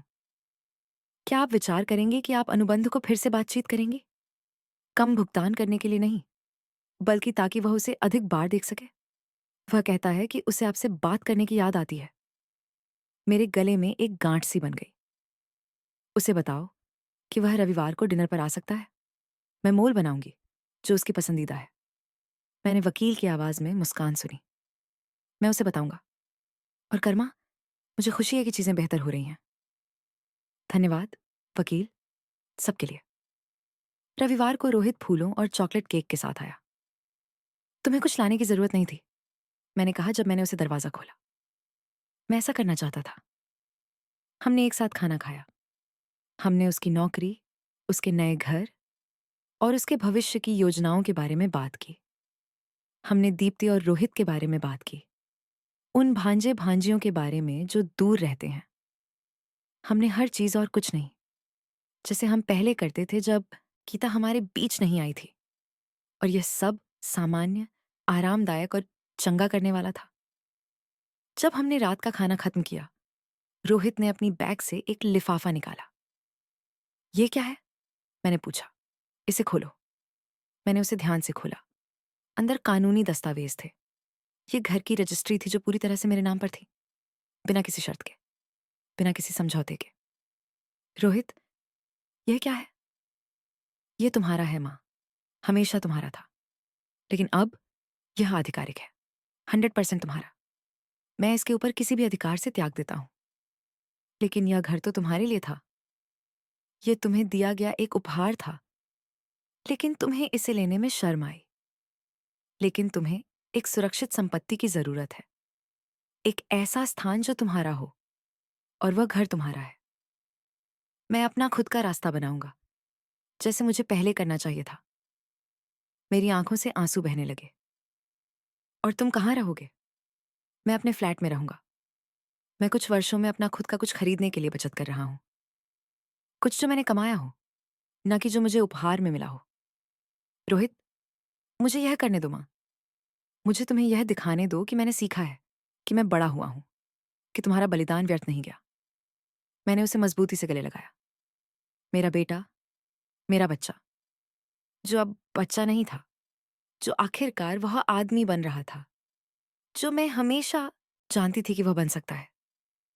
6 महीने बाद मैं उसी घर में थी, जो जयकारन डास गली में था। लेकिन अब यह अलग था। मैंने हर कोने को साफ किया था। मैंने दीवारों को नए रंगों से रंगा था। मैंने हर खिड़की पर पौधे लगाए थे।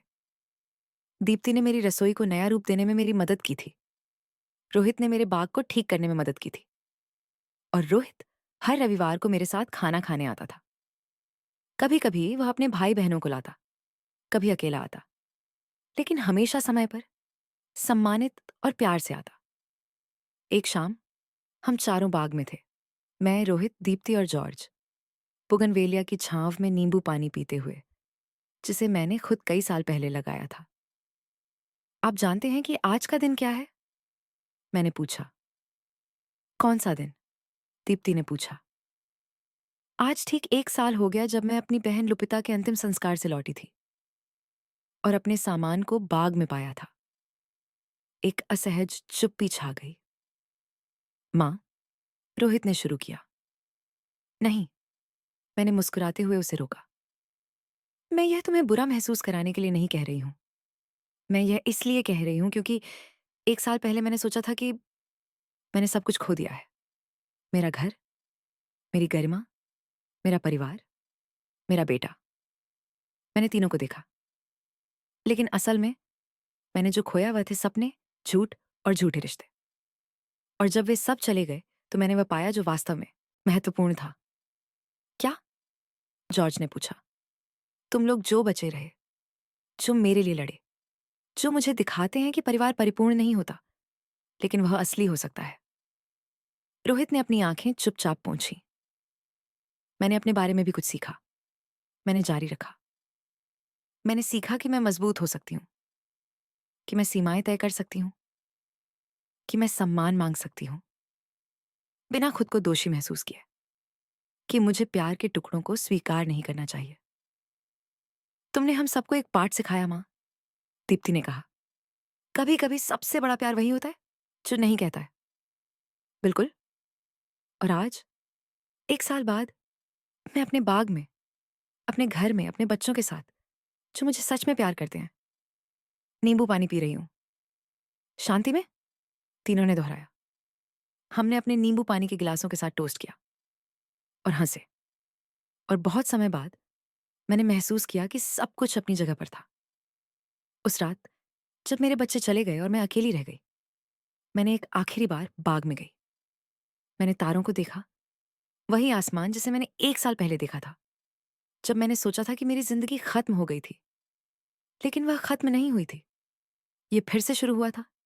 मैं गिरी थी, मैं टूटी थी, मैंने गहराई तक पहुंचकर, लेकिन मैंने उठकर सबसे महत्वपूर्ण सबक सीखा था कि गरिमा उपहार में नहीं दी जाती।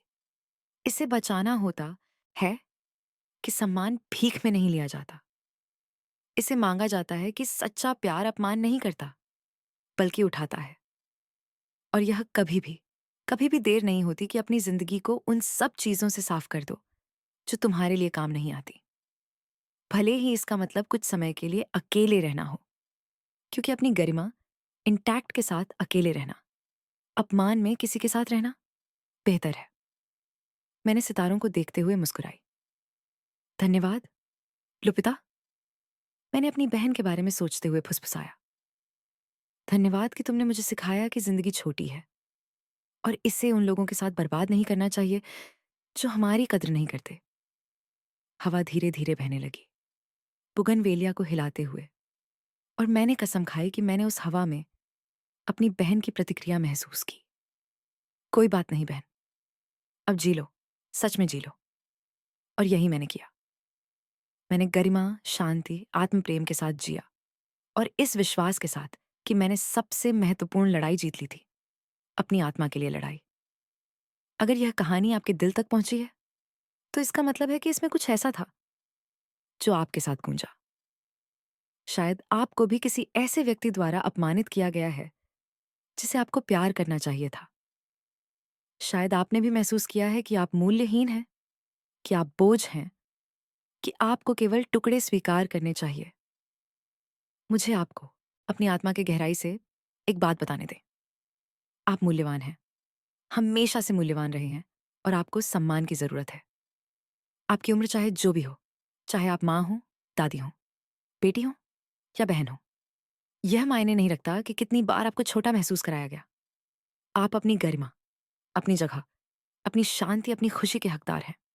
और अगर कोई आपको कम महसूस कराता है, तो अब समय आ गया है सफाई करने का, कहने का कि अब और नहीं, सीमाएं निर्धारित करने का, सम्मान की मांग करने का, और अपने लिए खड़े होने का।